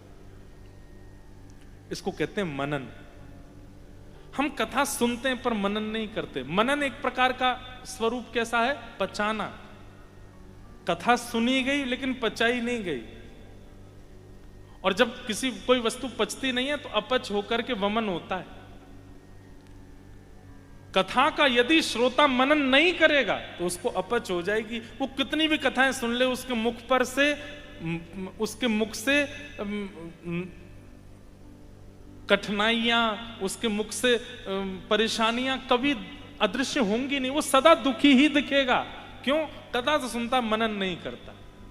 कई लोग होते हैं कथा में बहुत प्रसन्न रहते हैं, कथा से जाते ही वो उदास हो जाते हैं, हताश हो जाते हैं, फिर से संसार के सारे उनको दोष जो हैं वो संक्रमित कर देते हैं। क्यों? मनन नहीं है। मनन, वक्ता भी मनन करता है। पूज्य हमारे राधा कृष्ण महाराज जी, पूज्य हमारे राम प्रसाद महाराज जी, सब महाराज जी बैठे हैं, हमारे सुदामा कुटी वाले, सबका मनन चलता रहता है, चिंतन चलता रहता है, सब कुछ ना कुछ विचार करते रहते हैं। जैसे ही मंच पर आते हैं, माइक मिलता है तो अपना विचार उद्घाटित करते हैं। ये विचार ही प्रसन्न रखता है, याद रखिएगा, और विचार मनन से ही आएगा। इसलिए आप जो सुन के जाएं, अब आपका नियम क्या होना चाहिए पता है? आप नवदा भक्ति सुन करके जाएंगे रोज, 3 दिन हमसे सुनेंगे, 3 दिन मलुकपीठ वाले महाराज जी सुनाएंगे, 3 दिन महाराज जी सुनाएंगे। तीनों दिन में आपने यहां जो ग्रहण किया वो तो आपने यहां से श्रवण किया, उसके बाद आपके अपने नोट्स अलग होने चाहिए, अपना मनन अलग होना चाहिए कि श्रवण में एक ये परहेज भी होना चाहिए, कीर्तन में एक ये परहेज भी होना चाहिए। एक एक परहेज आप स्वयं अपने आप लिखिए कि ये परहेज बहुत आवश्यक है। और वो परहेज ऐसा नहीं कि महाराज जी ने कहिए कोई परहेज होना चाहिए तो परहेज लिख दिया, कुछ भी जो मन में आया, नहीं। वो अनुभव से होना चाहिए कि ये परहेज होगा तो ही श्रवण भक्ति उचित जाएगी। तो श्रवण भक्ति में दूसरा आवश्यक परहेज क्या है? मन। मनन करो, चिंतन करो। महाराज जी ने ऐसा बताया था, जैसे हमने प्रारंभ में चर्चा की किनकी, अंगद जी की। अंगद जी के विषय में क्या चर्चा की, हरि विमुखों का त्याग।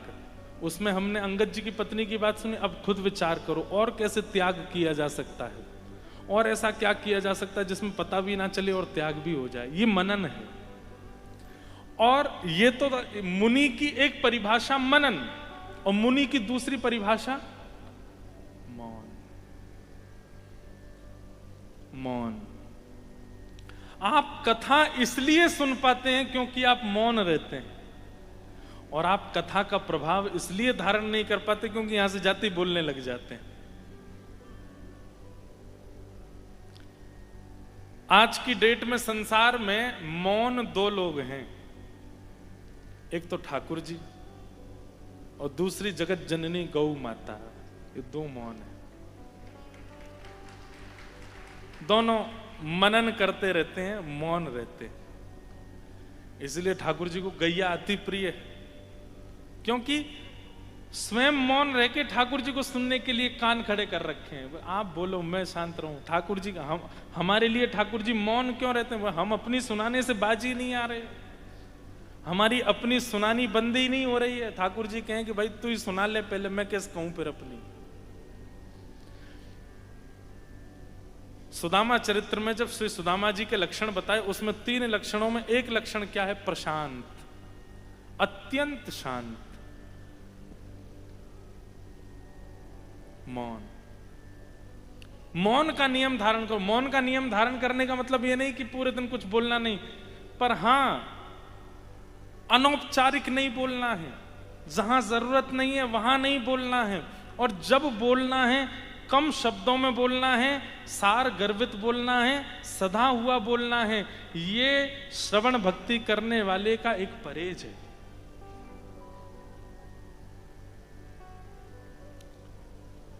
ध्यान से सुनो, इधर देखो सब लोग।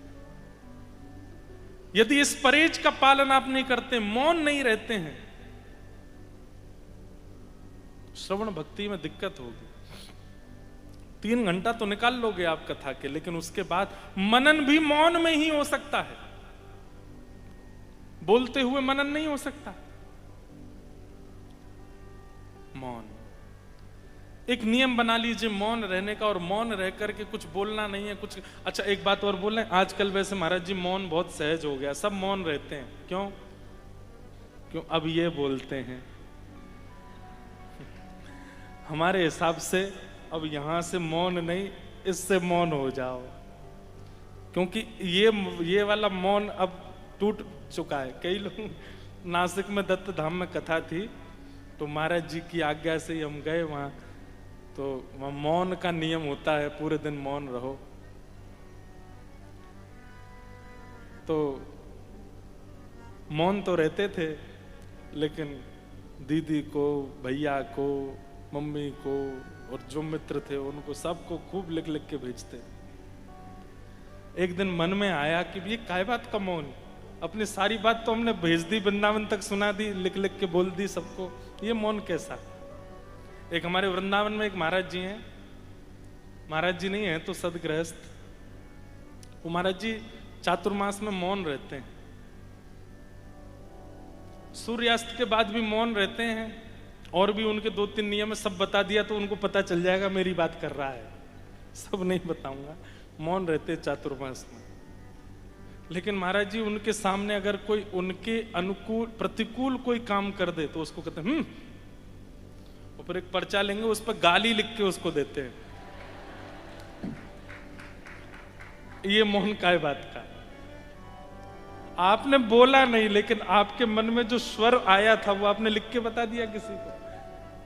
किसी को आदेश देना है, किसी को प्रत्युत्तर देना है, किसी को कोई नियम समझाना, किसी को कुछ सद्भाव बताना, उसके लिए बात ठीक है। पर आपने कहा कि महाराज जी कह रहे हैं मौन रहो, लेकिन व्हाट्सएप तो चालू है, वहीं चलते रहें।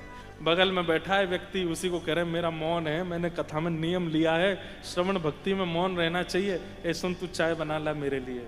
बोल नहीं रहे लेकिन मैसेज कर रहे हैं। मौन मतलब मौन। मौन का सीधा उत्तर है कि संसारी व्यवहारी चर्चाओं से थोड़ी देर के लिए अवकाश देकर के केवल भगवत चर्चा, भगवत स्मृति, वो है मौन।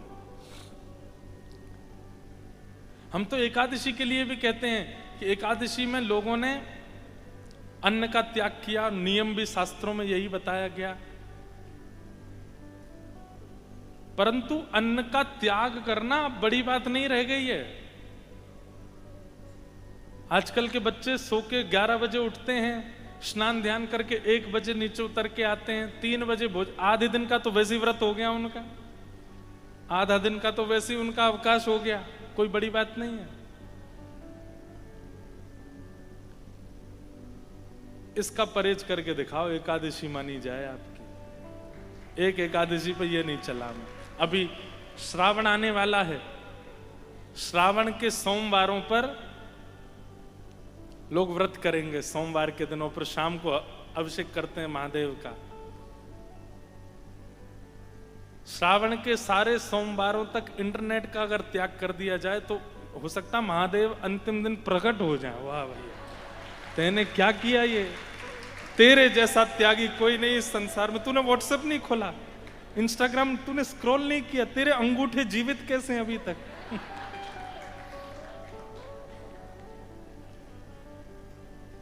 परिस्थिति के अनुसार त्याग की स्थिति बदल रही है। समय के अनुसार जैसे जैसे समय आगे बढ़ रहा है, अब त्याग, अब परित्याग, अब मौन, अब व्रत, उनको भी बदलना पड़ेगा थोड़ा थोड़ा। मौन श्रवण भक्ति का सबसे विशिष्ट अगर परहेज है तो वो है मौन। मौन रहिए।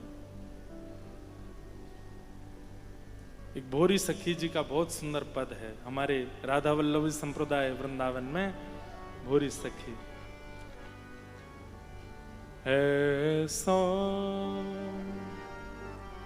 दुख दीजो हिय माहे,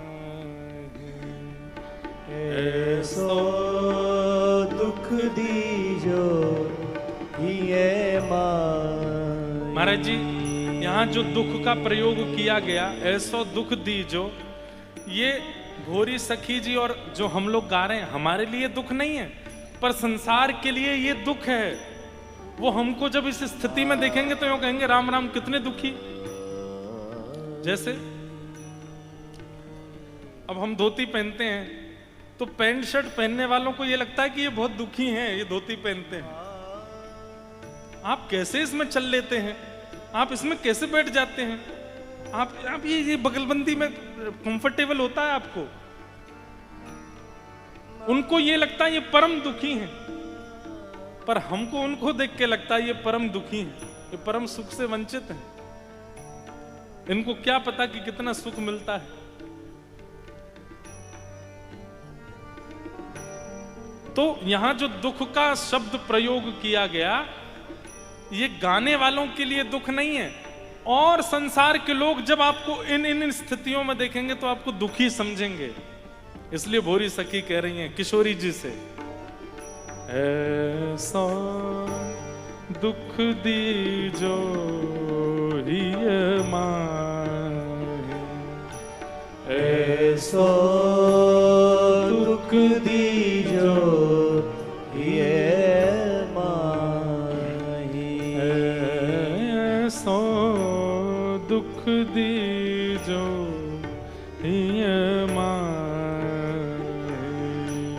ऐसो दुख दीजो हिय माहे। बिन पद कंज छटा दृग देखे, बिनु पद कंज छटा दृग देखे, बिन पद कंज छटा दृग देखे, बिनु पद कंज छटा दृग देखे, को सुहावे नाही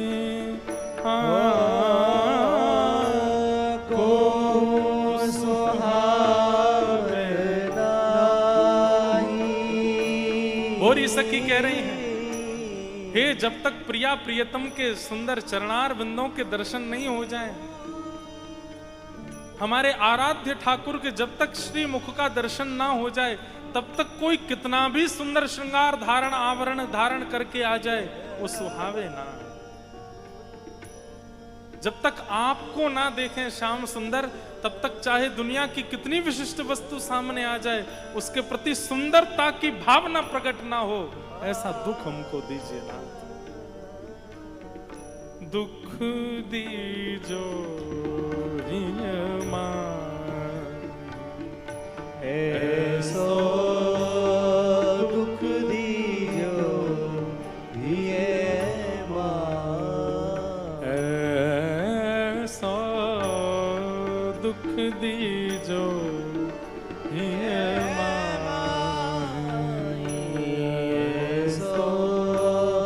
दुख दीजो। श्री राधा वल्लभ लाल की जय।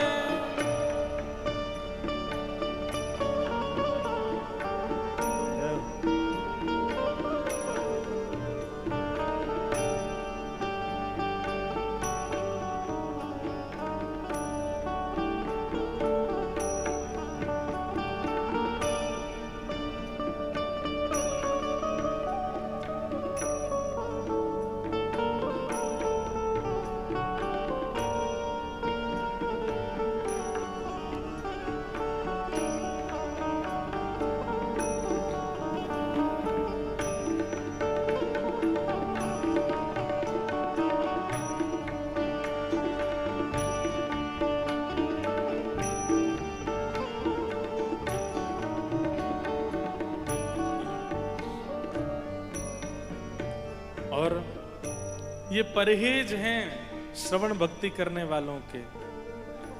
बस्ती छोड़ एकांत बिठावो, बस्ती छोड़ एकांत बिठावो, बस्ती छोड़ एकांत बिठावो, बस्ती छोड़ एकांत बिठावो, बातन सो घबराए, बातन सो घबराए। ज्यादा संसारी व्यवहार में जाने का मन ना हो, बस्ती छोड़ एकांत बिठावो। और एकांत बंधुओं याद रखिएगा, बहुत एकांत कभी कभी व्यसनों को भी जन्म देता है, और बहुत एकांत ही चित्त में प्रेम लक्षणा भक्ति को भी प्रकट करता है। इसलिए एकांत किस रूप में चाहिए? कथा सुनने के बाद एकांत होना चाहिए, चित्त में प्रेम प्रकट करने के लिए, भक्ति प्रादुर्भाव करने के लिए। नहीं तो कई लोग एकांत में व्यसनों के भी आदी हो जाते हैं। सत्संग, गैर सत्संगी यदि एकांत में जाएगा तो विषयों को जीवन में लाएगा, और सत्संगी व्यक्ति एकांत में जाएगा तो चित्त में प्रेम लक्षणा भक्ति को प्रकट करेगा। बातन सो घबराही, चार लोग बैठ के संसारी वाक बकवाद कर रहे हैं, हंसी मजाक कर रहे हैं, उल्टी सीधी बातें कर रहे हैं, वहां से उठ के चले जाइए। अगर आप श्रोता हैं तो, श्रवण भक्ति करना चाहते हैं तो। लोग पूछे, अरे बैठो बैठो, हमारे पास बैठो, इतने दिन बाद मिलो, बैठो। अरे मेरे पेट में दर्द हो रहा है, मुझे बहुत तेज पीड़ा हो रही है, मुझे थोड़ी देर लेटना है। बहाना करके जाइए, ऐसों से दूर रहिए। जहां हरी चर्चा ना होती हो, ऐसे स्थान पर बैठने से परहेज कीजिए। भोरी ऐसे दुख बिन प्यारी, भोरी ऐसे दुख बिन प्यारी, भोरी ऐसे दुख बिन प्यारी, भोरी ऐसी दुख बिन प्यारी।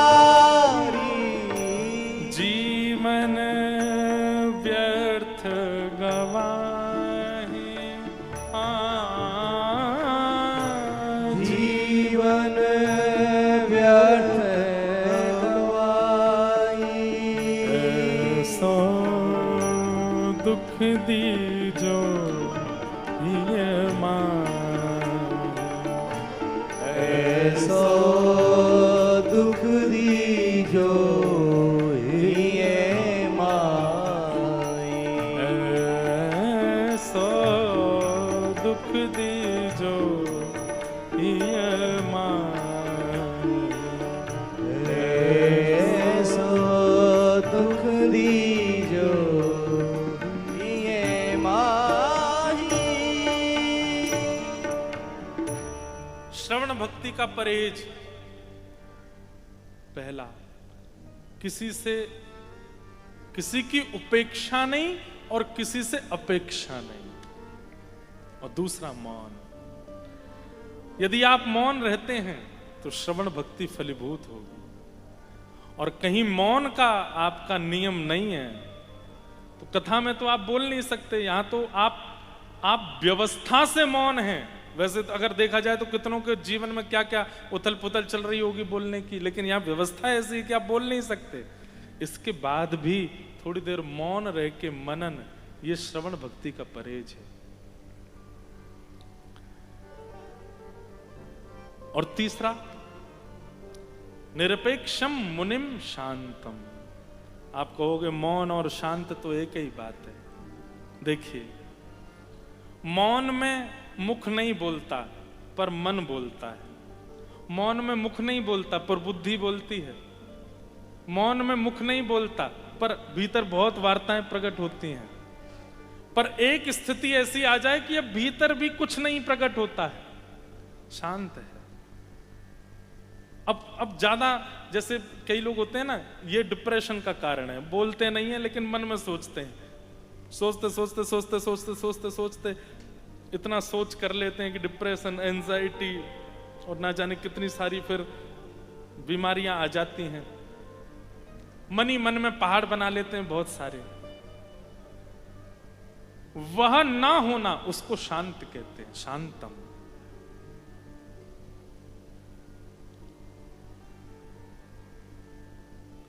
शांतम।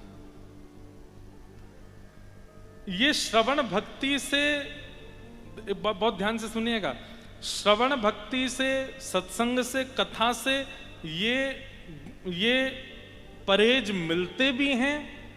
और सत्संग भक्ति को, श्रवण भक्ति को सदा चित्त में व्यवस्थित करने के लिए ये परहेज आवश्यक भी हैं। ये परहेज भी आपको कथा से ही मिलेंगे। शांत रहने का, उपेक्षा ना करने का और मनन करने का, कथा से ही मिलेगा। बिना कथा के मिलेगा भी नहीं। ये परहेज हैं श्रवण भक्ति को स्थित करने के लिए, लेकिन ये परहेज मिलेंगे भी आपको श्रवण भक्ति से, कथा सुनने से, सत्संग मिलने से।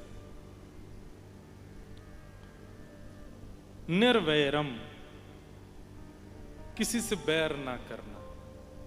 कथा सुनने वाला कथा से निकलते समय अगर एक दो को कोहनी मारता है और जाके बाहर लड़ाई करने लगता है तो उससे कितना बड़ा उपहास होता है कि बताओ, कथा सुन के आया है और बाहर आके हमसे लड़ रहा है। निर्वैरम, किसी से बैर ना करे। हम तो एक बात कहते हैं, सब संत जनों के बीच में कह देते हैं तो मोहर लग जाती है बात पे। कथा के पहले दिन उस व्यक्ति का चिंतन कीजिए जिसके प्रति आपको कभी ईर्ष्या हुई है या अभी भी हो जाती है। संसार में एक व्यक्ति तो सबके जीवन में ऐसा होता है जिससे किसी ना किसी को थोड़ी सी सही ईर्ष्या होती है। उसकी कोई चर्चा कर दे तो मन में उथल पुथल हो जाती है, अरे उसका नाम क्यों बोल दिया। सावधानी से सुनो। प्रथम दिन उसका चिंतन करना। अभी अभी सोच लीजिए किससे ईर्ष्या होती है। घर का कोई सदस्य है, पड़ोसी है, परिवार का कोई है, उसका नाम बोलते ही आपको लगता है इसकी बातें मत करो और ये तो ऐसा है वैसा है। उसकी उपलब्धियों से आप परेशान होते हो, उसका अभी चिंतन कर लीजिए। और 9 दिन नियम रूप से कथा सुनिएगा और 9 दिन बाद फिर से उसका चिंतन कीजिएगा। अगर पुनश्च 9 दिन के पश्चात चिंतन में फिर से उसके प्रति यदि ईर्ष्या का भाव उत्पन्न होवे तो समझो कथा ने आपको स्वीकार नहीं किया, अभी श्रवण भक्ति के मार्ग पर आप आए नहीं। श्रवण भक्ति तो ऐसी है कि कर्ण रंध्र से ठाकुर जी प्रवेश करते हैं। पूज्य श्री रमनरेती वाले महाराज जी एक बार बहुत अच्छी बात कह रहे थे कि कथा क्या है। यहाँ जो श्लोक गाए जाते हैं, यहाँ जो भाव सुनाए जाते हैं, शाम वेद के अंतर्गत है। और शाम वेद कब प्रकट होता है? बोले जब ठाकुर जी अपने गरुड़ पर विराजमान होते हैं और गरुड़ जब पंख आकाश में फैलाते हैं और जब गरुड़ जी के पंखों का स्पर्श संपर्क जब वायु से होता है तो जो ध्वनि प्रकट होती है वो ध्वनि शाम वेद है। और वही शाम वेद स्वर रूप में कथाओं में प्रकट होता है। मतलब जब हम कुछ गाते हैं, कुछ सुनाते हैं, कुछ स्वर लहरियां लेते हैं, उस समय वो शाम वेद के अंतर्गत होता है। और शाम वेद तब तक प्रकट नहीं होता जब तक गरुड़ जी अपने पंख ना फैला में, ठाकुर जी उस पर ना बैठे, गरुड़ जी उड़े ना। और गरुड़ जी अगर उड़े हैं तो इसका मतलब शाम वेद चल रहा है, और उड़े हैं तो कहीं तो जाके बैठेंगे। तो कहाँ बैठते हैं? बोले सामने बैठे श्रोताओं को देखते हैं गरुड़ जी किसके कर्ण रंध्र में स्थान पवित्र है, किसके कर्ण रंध्र से चित्त तक का रास्ता ऐसा है कि ठाकुर जी को भीतर जाने में कष्ट नहीं होगा। वहीं से श्री गरुड़ जी प्रविष्ट होकर के उसके चित्त में विराजमान हो जाते। मतलब कितनी सुंदर व्याख्या कि कथा क्या है? उड़ते हुए गरुड़ जी। और गरुड़ जी ऐसे नहीं उड़ते, ठाकुर जी को बैठा के उड़ते हैं और वो कहीं तो जाएंगे। तो बोले श्रोताओं के चित्त में प्रवेश करते हैं कर्ण रंध्र से। बस वो अनुकूल बनकर के बैठे कथा। निरपेक्षम मुनिम शांतम निर्वैरम, किसी से बैर ना करे। और जिससे बैर था आज तक वो भी कहीं ना कहीं प्रिय लगने लग जाए कथा सुनने के बाद में। निर्वैरम। भगवान कहते हैं ये पंच लक्षण जिसमें है वो श्रवण भक्ति का अधिकारी है। ये पंच परहेज जिसके चित्त में है वो श्रवण भक्ति का अधिकारी। और फिर ठाकुर जी क्या कहते हैं? अनुब्रजाम में हम नित्यम पूये ये तन्य रेणु विह। ठाकुर जी कहते हैं श्रवण भक्ति का पालन करने वाला इन परहेजों के साथ जब श्रवण भक्ति का पालन करता है तो उसके पीछे मैं ऐसे चलता हूं जैसे गैया के पीछे उसका बछड़ा चलता है। गैया जहां जहां जाती है बछड़ा वहां वहां जाता है। ठाकुर जी कहते हैं भक्त रूपी गैया, और वो जहां जहां जाती है मैं वहां वहां उसके पीछे जाता हूं, उसके संग ही रहता हूं। एक बात तो सिद्ध मान लीजिएगा, भक्ति का स्वरूप नवदा भक्ति से हमको यही सीखना है। हमारा एक ही उद्देश्य है, भगवत प्राप्ति नहीं। नवदा भक्ति से क्या चाह रहे हैं? उद्देश्य क्या है? बोले हम बहुत डोल लिए ठाकुर जी के पीछे, अब ठाकुर जी डोले हमारे पीछे पीछे, हम जहां जाएं वहीं बैठ जाएं। जित जाऊं उत ठाड़ो ही पावे, जित जाऊं उत ठाड़ो ही पावे। ब्रज की गोपियां, यथा ब्रज गोपिकाना। गोपियां ठाकुर जी को ढूंढने से प्रारंभ करती हैं। भागवत जी में गोपियां ढूंढती हैं ठाकुर जी कहां, लेकिन एक स्थिति ऐसी आ जाती है गोपियां जहां जाती हैं वहीं ठाकुर जी मिल जाते हैं। अरे कहा बताऊं, गोपी मार्ग बदल देती है, तब दूसरी गोपी कहती अरे ये मार्ग इतना पवित्र, ये मार्ग इतना सुगम ना है, या मार्ग में तो बड़े गड्ढा हैं, या मार्ग में तो बड़ी आपदा है, तू या मार्ग तो क्यों जा रही है? अरे कहा बताऊं, वो नंद को छोरा मत टेढ़ो सब खड़ा है सामने, बाकी सामने तो कैसे निकलूं मैं? बाकी सामने तो जाऊंगी सुध बुध खोदूंगी, और जन कहा करेगा फिर या हमारे मार्ग बदल के जा रही हूं। बताओ, ऐसी स्थिति हमारे जीवन में है। ठाकुर जी खड़े छुप के निकल रहे हैं, हम जहां जाऊं वहीं आ जाए। माई मेरे श्याम लगो संग डोले, ओ माई मेरे श्याम लगो संग डोले। श्याम लगो संग, श्याम लगो संग, श्याम लगो संग, श्याम लगो संग, श्याम लगो संग डोले। ओ माई मेरे श्याम लगो संग डोले। जित जाऊं उत ठाड़ो ही पावे।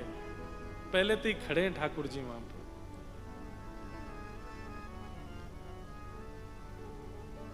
गोपियां दही का दान लेकर के जाती हैं मथुरा।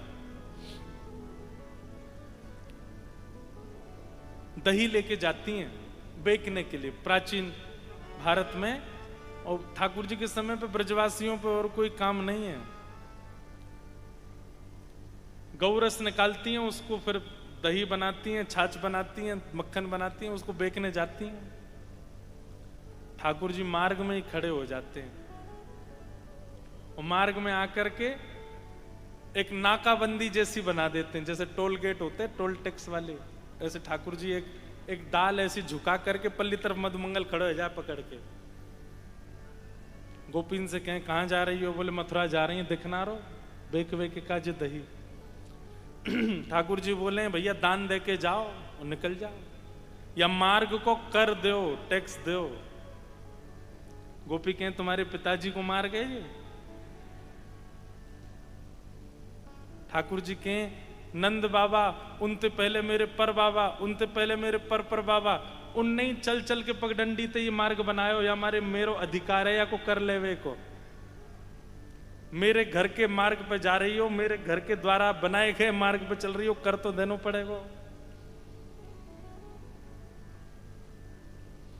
गोपियां राह बदल बदल के जाती हैं, लेकिन ठाकुर जी पहले से ही ढूंढ लेते हैं कौन सी रास्ता ते जा रही, वहीं पहुंच जाते हैं।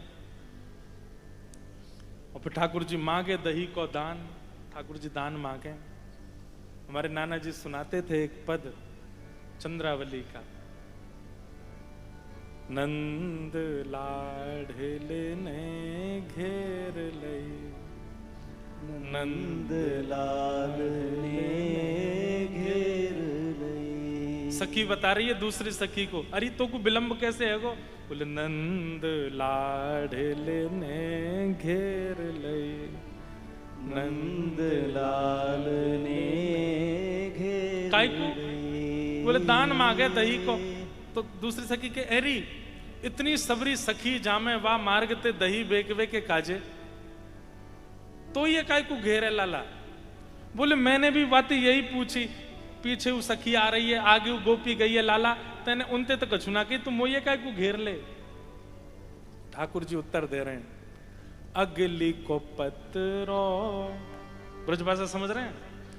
अगली को पत्रो पिछली को बासो, बीच की मेरे मन में बस गई, नंद लाल ने घेर लई। अरे सखी वो आगे वारी जा रही ना, पानी मिला के ले जाए दही में, पत्रो पत्रो दही वा को मैं तो ना खाऊं। और पीछे वारी एक वह 2 दिना को पुराना बास दही लेके जा रही है, बाकी में तो दुर्गंध आ रही है। ठाकुर जी को दूर से समझ में आ जाए ताजो दही कहाँ है। अच्छा एक और बात, ये भी हमारे ब्रज के रसिक जन कहते हैं कि ठाकुर जी रोज सुबह उठते हैं और उठ करके श्वास लें जोड़ते, और वह श्वास में कहा देखें कहां ते सुगंधी आ रही है नए नए मक्खन की, वहीं जामेंगे चुरावे।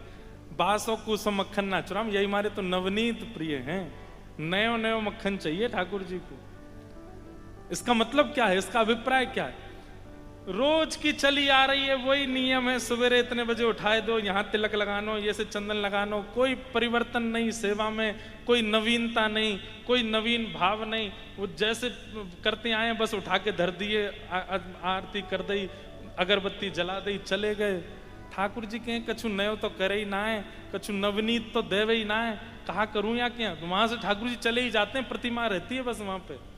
ठाकुर जी कहाँ विराजते हैं? जहां पे अर्चक गोपी की तरह रोज नवीन नवीन भाव प्रकट करता है, नवीन नवीन कुछ कुछ कुछ योजना बनाता है। ठाकुर जी भी चौंकने मन में विचार कर, आज कहा करेगो जन, आज कौन सी नई स्थिति में लावेगो, आज ऐसो कहा बना के मुंह को पधरावेगो।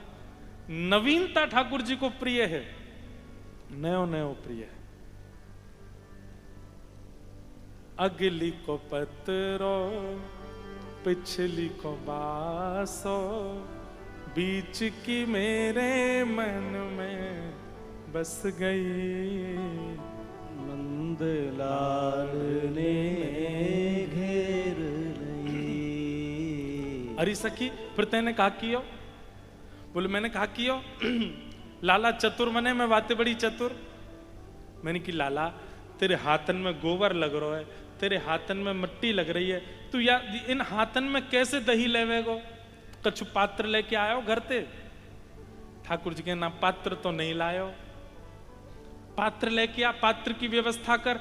पत्रो दही ना है, बासो दही ना है, ताजो दही है, तो याके काजे पात्र भी तो अच्छा होना चाहिए। ठाकुर जी बोले अब कहां जाऊं, कहीं जाऊंगा तो तू भाग जाएगी, तो छोड़ के ना जाऊंगा मैं। तो चंद्रावली के मैं यहीं ठाड़ी हूं लाला, एक काम कर। बोले कहा जो तू कान्हा दही को भूको तोड़ला पतुआ तो प्या दूंगी दही। लाला ये देख खूब सुंदर वृक्ष लगो, ऐसे बड़े बड़े पत्ता है आके, ऊपर चढ़ जा, एक पत्ता तोड़ ला, पत्ता को दोना बना के भाई मैं दही दे दूंगी तो को। ठाकुर जी बोले हम वे सखी सही कह रही है, ऐसे बड़े बड़े पत्ता या में तो खूब सारा दही आ जाएगा। सोई ठाकुर जी ने अपनी धोती ऊपर खोची, एक फेंटा बांधो, और महाराज जैसे ही ठाकुर जी ऊपर चढ़ गए पत्ता तोड़वे के काजे। सखी तो कह रहे सखी कौन सा पत्ता बढ़िया लग रहा हो बता गोपी, वही पत्ता तोड़ के लाऊंगो। सखी बोली अच्छा फिर खावे हो? बोले फिर का 80 हाथ जब चढ़ गयो कान्हा। जब ठाकुर जी 80 हाथ ऊपर चढ़ गए और नीचे पूछने लगे एरी गोपी बता कौन सा पत्ता तोड़ के लाऊं? सींग दिखा गई चंद्रावली गुजरी। नीचे तो बोली ले ले पत्ता, चढ़ रहे ऊपर, और महाराज दही लेके भाज गई गोपी माते। और ठाकुर जी जब तक नीचे आते तब तक तो भाज के महाराज माने पहुंच गई अपने स्थान पे। नंद लागल ने घेर ले। अभी पता है क्या है, हम घेर के बैठे हैं ठाकुर जी को। भक्ति की प्रधानता ये नहीं, भक्ति तो तब जानो जब ठाकुर जी घेर के बैठ जाएं आपको। जित जाऊं उत ठाड़ो ही। जितने भक्तों के चरित्र आप सुनते हैं उनने ठाकुर जी को घेरने से शुरू किया, लेकिन एक स्थिति ऐसी आई कि ठाकुर जी ने वो घेर ली। गोसाई श्री विठलनाथ जी गोवर्धन से मथुरा जा रहे हैं और ठाकुर जी से निवेदन करके जा रहे हैं कि जय जय मैं शाम तक आ जाऊंगा। जैसे ही गोसाई जी बाहर निकलने लगे ठाकुर जी व्याकुल हो गए। और महाराज जी वर्णन करते हैं कि बाहर गोसाई जी जैसे ही बैलगाड़ी पर विराजे या जो भी साधन था उस पर बैठे, तो ठाकुर जी मंदिर के गर्भगृह की खिड़की पे आके खड़े हो गए। और जैसे एक छोटा बालक अपने कभी पिताजी जा रहे हो, माताजी जा रहे, उनको देखता है और उनको रोकता है ना, और रोक ऐसे भावुक हो जाता है। ठाकुर जी ऐसी टेर लगा करके पूछ रहे हैं गोसाई जी जल्दी आ जाइयो, मुझको तुम्हारी बहुत याद आवेगी, जल्दी लौट आइयो, मैं तुम्हारे बिना कैसे मेरा मन लगेगा, जल्दी आ जाइयो। गोसाई जी ये देख करके इतने भावावेश में चले गए कि ठाकुर जी को थोड़ी देर के लिए हम जा रहे हैं, उन्हीं के कार्य से जा रहे हैं। इतना प्रेम ठाकुर जी का कि हम जा रहे हैं और ठाकुर जी व्याकुल हो रहे हैं।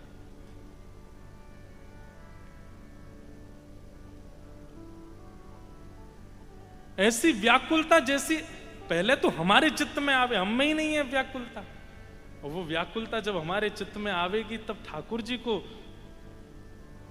एक दिन ऐसा आएगा ठाकुर जी व्याकुल हो हमारे लिए। इन कथाओं को सुनने का, इन कथाओं को कहने का, इन नियमों के पालन का एक ही उद्देश्य है कि ऐसा प्रेम हमें प्राप्त हो जैसा प्रेम हमारे आचार्यों को, भक्तिमती मीराबाई को और सब भक्तों को प्राप्त हुआ। वो उसका अनुभव हमको नहीं हो पाता है।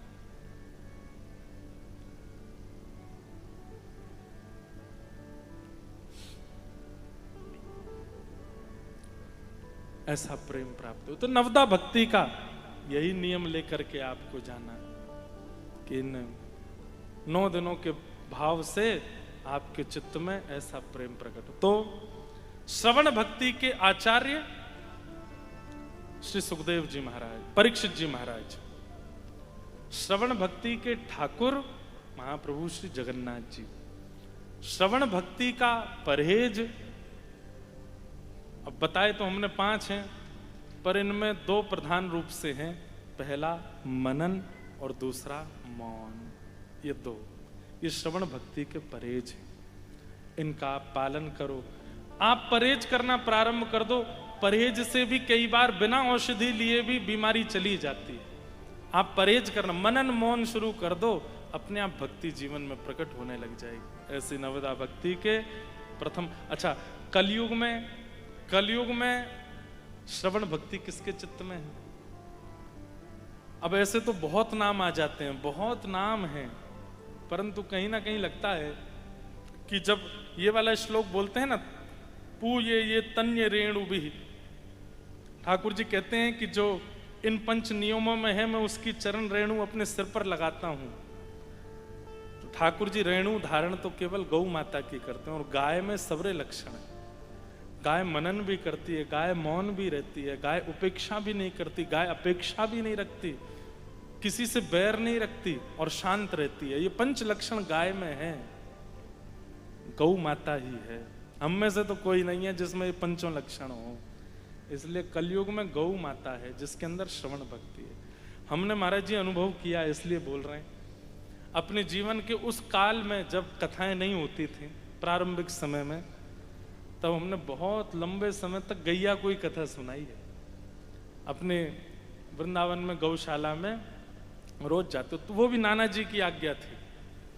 गौशाला में जाकर के खूब गैयाओं को कथा सुनाते, बीच में तखत लगा के बैठ जाते गायों के, और वहीं पर नंदोत्सव करते, वहीं पर ही गोवर्धन पूजा करते। कितनी गैयाओं के तो बछड़ा बछियाओं का जन्म कथा में हुआ। कितनी गौ माता जो वृद्ध हो जाती थी, वो भगवत धाम कथा में ही उनका जाना होता था। बहुत लंबे समय तक गैयाओं को ही कथा सुनाई, और जब गैयाओं ने पास कर दिया तब आपके बीच में कथा सुनाने आए। और यही हमारे गोवत्स महाराज जी, आपने भी खूब गायों को कथा सुनाई, और गैयाओं की सेवा करते करते आज पूरा विश्व श्रवण कर रहा है। क्योंकि श्रवण भक्ति की कलयुग में आचार्य गौ माता है। कभी अगर लगता हो कि हमारे भाव जगन्नाथ जी भी नहीं सुन रहे हैं, तो गौशाला में जाके गैया को सुना देना। अरे कभी महादेव के मंदिर में भी जाते हैं ना, तो वहां भी नंदी ही बैठे हैं बाहर। महादेव को नहीं सुनाया जाता, नंदी के कान में ही बोलते हैं लोग, सुना है मैंने ऐसा। वहां उनको सुनाते हैं तब जाते हैं। इसका मतलब क्या है? इस कलिकाल में भी यदि श्रवण कोई कर रहा है तो गौ माता। ऐसी अनेक भावनाएं हैं। श्रवण भक्ति आप सबके चित्त में प्रकट हो। इसी भावना के साथ प्रथम दिन के सत्र को हम विराम देते हैं। और कथा ठीक 10 बजे से शुरू होगी। रोज कुछ नियम है, 2-3 बात सुन लीजिए। कथा का समय रोज 10 बजे से है। कल, आज तो हो गई, कल और परसों 2 दिन और दास की सेवा। 1 तारीख से पूज्य मलुकपीठ वाले महाराज जी की सेवा यहाँ होगी, और भी सब संतों का यहाँ आगमन होगा। 3 तारीख से हमारे गोवत्स महाराज जी की भी सेवा यहाँ नवदा भक्ति पर होगी। आप सब लोग समय का ध्यान रखेंगे। दूसरी बात, कई लोग चाहते हैं कि हम मिल लें, तो शाम को गिरधर लाल जी का मनोरथ भी है। आज फूल मंडली का मनोरथ है, और शाम को कुछ कीर्तन होंगे, महाराज जी भी सुनाएंगे, हम भी कुछ भाव सुनाएंगे, और भी जो सब यहाँ आए सब कुछ भाव सुनाएंगे। ठाकुर जी के दर्शन शाम 7 बजे से। 7 बजे से आप सब लोग उससे पहले ही आकर के विराजमान हो जाइए। और कई लोग आते हैं कि हमको भी मिलना है महाराज जी से। हमसे तो आप क्या ही मिलने, पर आप सबको भी अनुकूलता रहेगी। अभी आप सब लोग प्रसाद पाके निकल जाना। शाम को आप 5 बजे आ जाओ, 5 से 6 बजे तक हम भी मिल लेंगे। आप सब लोग हमारे भी मूड फोड़ लेना, थोड़ी देर मिल लेना, और उसके बाद फिर 7 बजे से यहाँ ठाकुर जी का उत्सव होगा। तो ये आगामी 3 दिन का है। आज फूल बंगला है ठाकुर जी का, और कल नौका विहार है। और कल एक और बड़ा सुखद है कि कल श्री राधा गोपाल प्रभु और श्री गिरधर लाल प्रभु का मिलन महोत्सव भी है। नौका विहार में ठाकुर जी आनंद करेंगे। बाहर सुंदर सरोवर निर्माण करवा रहे हैं महाराज जी, वहीं ठाकुर जी की नौका विहार होगी। और कल वैसे तो परसों अक्षय तृतीया है, परंतु परसों कथा के बाद प्रस्थान का भाव है, इसलिए कल ही कथा में अक्षय तृतीया का भी मनोरथ कर लेंगे। कथा में तो परसों होगा, पर हमारे लाल जी चंदन कल धारण करेंगे, ताकि परसों प्रवास में रहेंगे। क्योंकि इस प्रकार की भावना, आप सब लोग समय का ध्यान रख के समय से पधारिएगा। श्यामा हृदय कमल सो प्रगट्यो, श्यामा हृदय कमल सो प्रगट्यो, श्यामा हृदय कमल सो प्रगट्यो, श्यामा हृदय कमल सो प्रगट्यो, श्याम हृदय कुभार वृंदावन मेरो वृंदावन, वृंदावन मेरो वृंदावन, श्री वृंदावन प्यारो वृंदावन, श्री वृंदावन प्यारो वृंदावन। सप्त निधियों का पद है। हम रोज 3 निधियों के प्रणाम करेंगे, मंच से 3 निधियों को प्रणाम किया करेंगे। इसलिए आइए प्रथम 3 निधियों को प्रणाम करके फिर कथा विश्राम। सब सुख सागर रूप उजागर रहे वृंदावन धाम, सब सुख सागर रूप उजागर रहे वृंदावन धाम। हाँ प्यारो रहे वृंदावन धाम, प्यारो रहे वृंदावन धाम। रूप गोस्वामी प्रगट कियो जहाँ, रूप गोस्वामी प्रगट कियो जहाँ, रूप गोस्वामी प्रगट कियो जहाँ, रूप गोस्वामी प्रगट कियो राधा गोविंद रूप निधान, वृंदावन मेरो वृंदावन, वृंदावन प्यारो वृंदावन, हे श्री वृंदावन प्यारो वृंदावन, श्री वृंदावन प्यारो वृंदावन। रूप गोस्वामी प्रगट कियो जहाँ, रूप गोस्वामी प्रगट कियो राधा गोविंद रूप निधान, वृंदावन मेरो वृंदावन, वृंदावन मेरो वृंदावन, हे श्री वृंदावन प्यारो वृंदावन, श्री वृंदावन प्यारो वृंदावन। श्री राधा गोविंद देव की जय हो। राजस्थान का एक सौभाग्य कि हमारे वृंदावन के 3 निधि तो राजस्थान में ही विराजमान है, गोविंद देव, गोपीनाथ और श्री मदन मोहन। इसलिए इनकी जय बोलने में कंजूसी नहीं। श्री राधा गोविंद देव की। दूसरे ठाकुर बिहरत निस दिन कुंज गलन में, ब्रज जन मन सुख धाम, विहरत निश दिन कुंज गलन में, ब्रज जन मन सुख धाम। आहा बिहरत निस दिन कुंज गलन में, ब्रज जन मन सुख धाम, विहरत निश दिन कुंज गलिन में, ब्रज जन मन सुख धाम।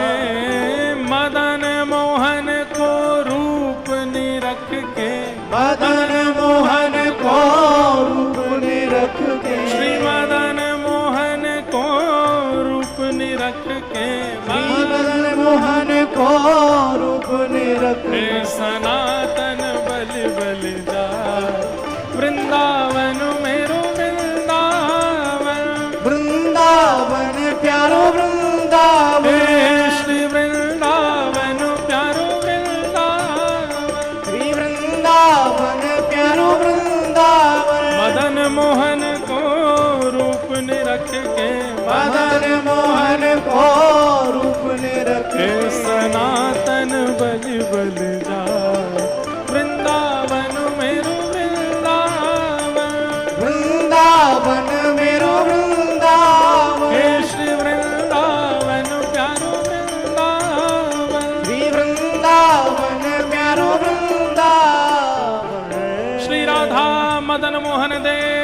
की जय हो।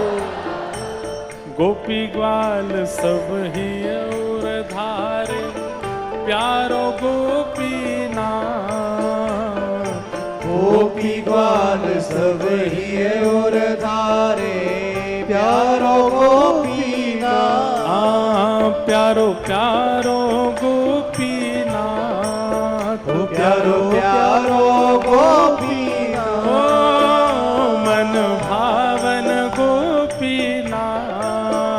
प्यारो प्यारो गोपीनाथ। मधु पंडित जिन कंठ लगायो। मधु पंडित जिन कंठ लगायो। मधु पंडित जिन कंठ लगायो। मधु पंडित जिन कंठ लगायो। और है रही जय जयकार वृंदावन मेरो वृंदावन। वृंदावन प्यारो वृंदावन। हे श्री वृंदावन मेरो वृंदावन। वृंदावन मेरो वृंदावन। मधु पंडित जिन कंठ लगायो। मधु पंडित जिन कंठ लगायो। और है रही जय जयकार वृंदावन प्यारो वृंदावन। वृंदावन प्यारो वृंदावन। हे श्री वृंदावन प्यारो वृंदावन। वृंदावन मेरो वृंदावन। हे जिनकी कृपा से यह रस प्रगट्यो वृंदावन अभिराम। जिनकी कृपा से यह रस प्रगट्यो वृंदावन अभिराम। हे सप्त निधिन को ही उजियारो। सप्तनिधिन को ही उजियारो। हम सबको मिलवावे वारो। हम सबको मिलवावे वारो। और यह आनंद बरसावे वारो। और यह आनंद बरसावे हे वारो। हमारो गिरधर लाल वृंदावन प्यारो वृंदावन। हे वृंदावन प्यारो वृंदावन। हे श्री वृंदावन मेरो वृंदावन। श्री वृंदावन मेरो वृंदावन। यह आनंद करवावे वारो। यह आनंद करवावे वारो। हमारो गिरधर लाल वृंदावन प्यारो वृंदावन। वृंदावन प्यारो वृंदावन। हे श्री वृंदावन प्यारो वृंदावन। श्री वृंदावन प्यारो वृंदावन। जय राधे राधे जय राधे राधे। राधे राधे जय राधे राधे। जय राधे राधे जय राधे राधे। श्री राधे राधे श्री राधे राधे। जय राधे राधे जय राधे राधे। श्री राधे राधे श्री राधे राधे। वृषभानु दुलारी जय राधे राधे। बरसाने वारी जय राधे राधे। कीरत सुत प्यारी जय राधे राधे। हम सबकी प्यारी जय राधे